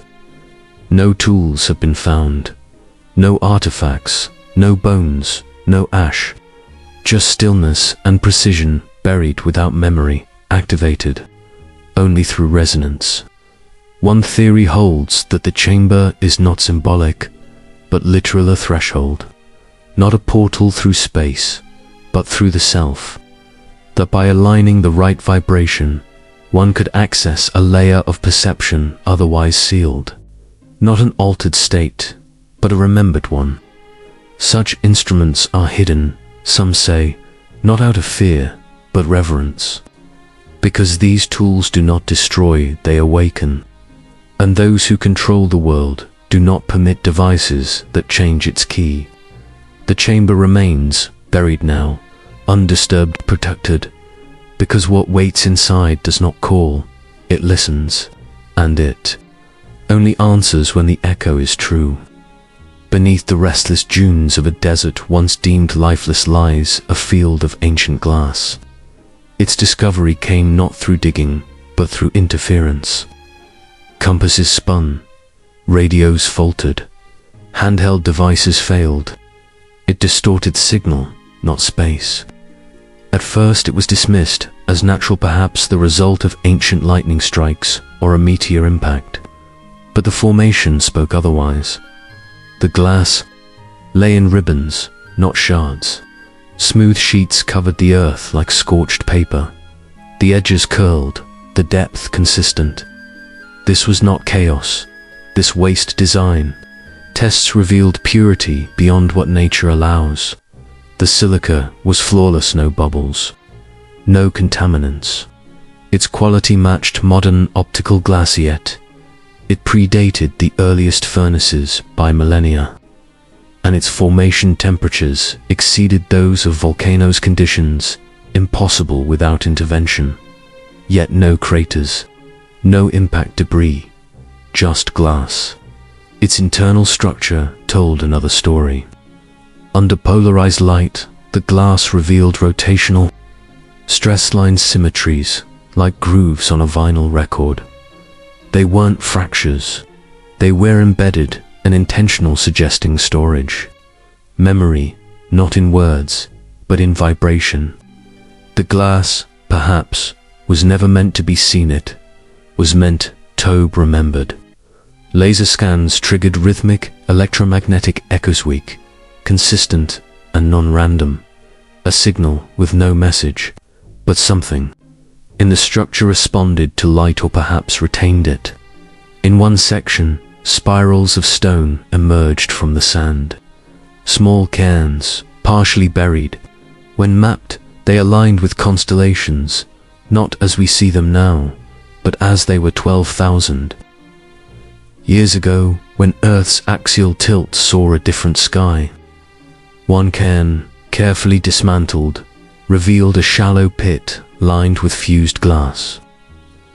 At its center rested a single obsidian sphere, flawless, Obsidian fractures easily, yet this remained untouched. Beneath it, magnetite. Beneath that, a hollow precisely shaped, precisely empty. Whatever had once rested there was not placed by accident. Some proposed the entire field was not an altar, but a transmitter, not of signals, but of resonance. That certain geometries, spirals, alignments, stone and glass could capture or emit frequencies not perceptible to us, but to the earth itself. A receiver or a recorder. There are legends of a sun that did not fall from the sky, but rose from within. A fire that transformed, not destroyed. Elders of nearby tribes speak softly of a night when stars folded inward and the ground shimmered like water. No one dares look toward that desert after dark. Some maps do not mark it at all. If energy forged this glass, what was the source?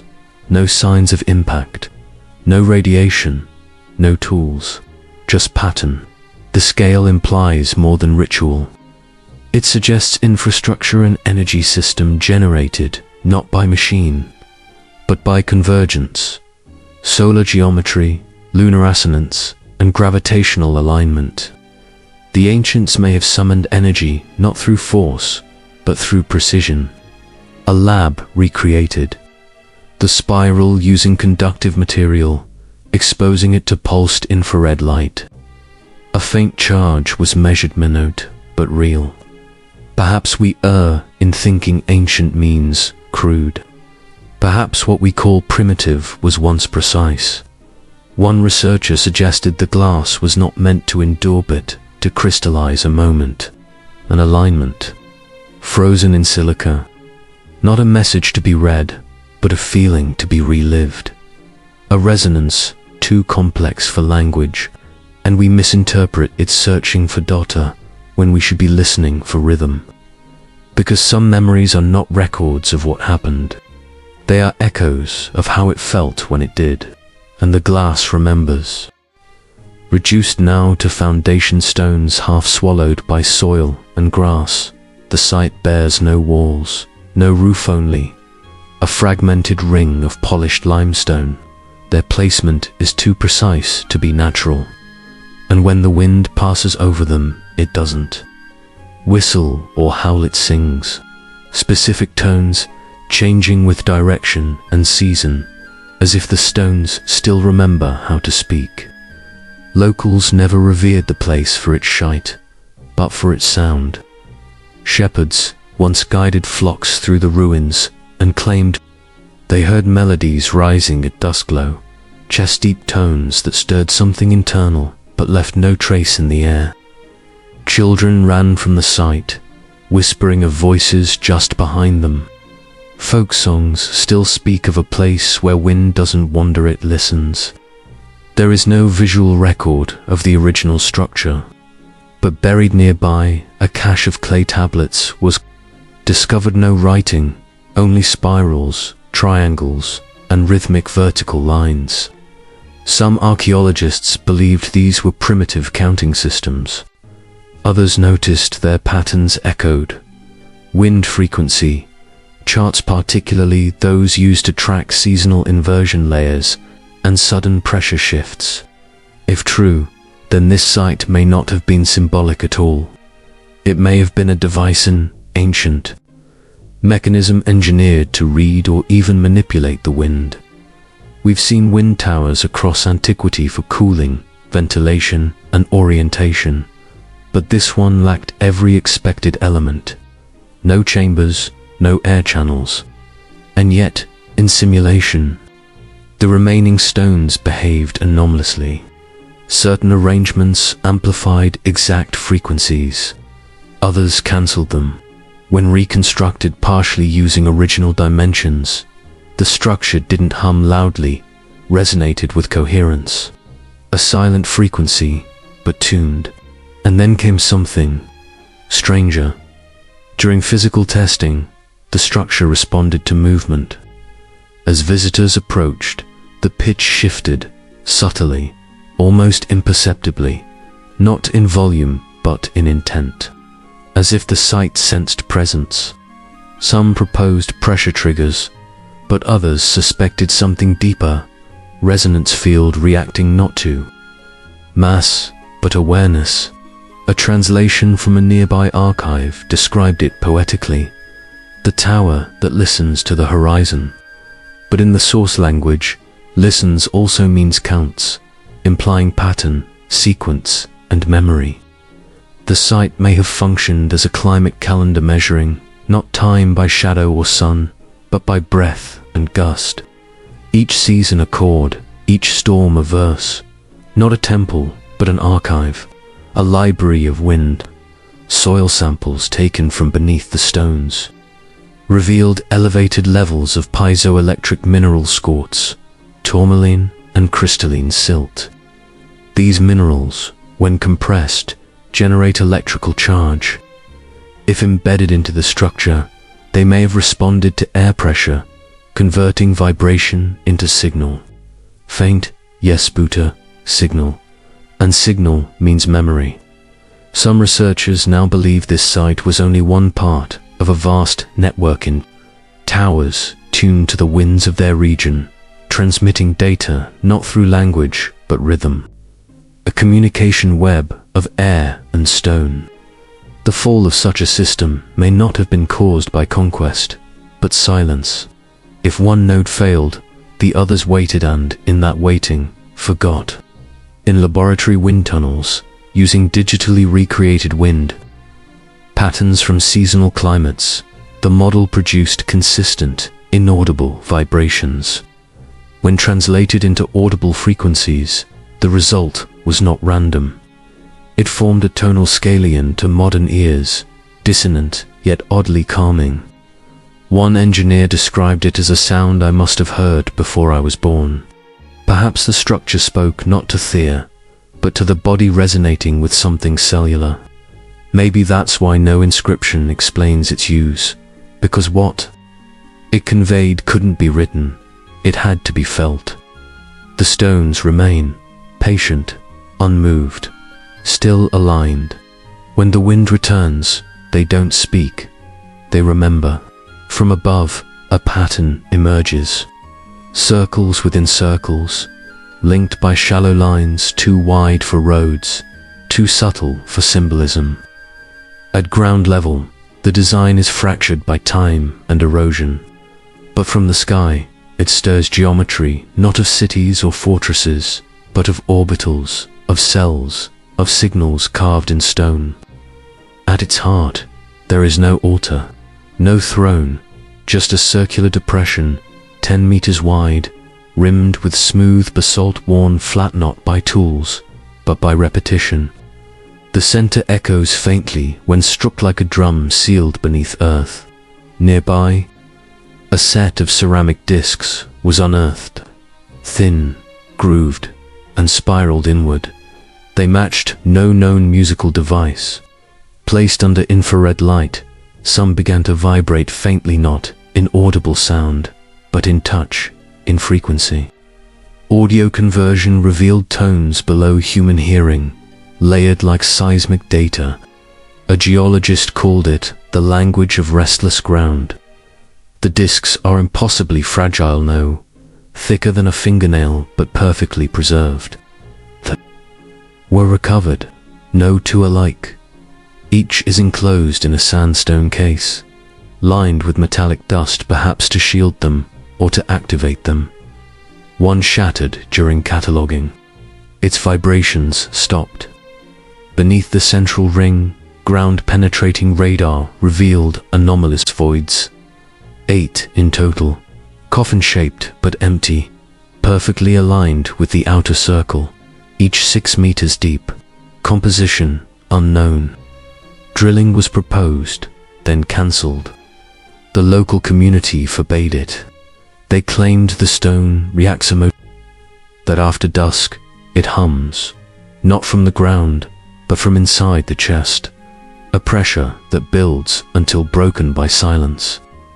A visiting scholar described it as hearing yourself from behind. Regional folklore tells of sleeping circles, places where time does not stop but thickens, where days feel stretched and shadows pause, memory loses anchor. These places are avoided, not out of fear, but reverence. No fire is lit there, No metal tools are brought, only stone and breath. Back in the lab, some disks began to fail. Their reactions ceased. Others interfered with scanning equipment. Files corrupted. Sensors froze. A few resisted every form of analysis, as if their purpose was not to best, but preserved. Not decoded, but remembered. And so, they remained silent, expectant, unbroken, perhaps still listening.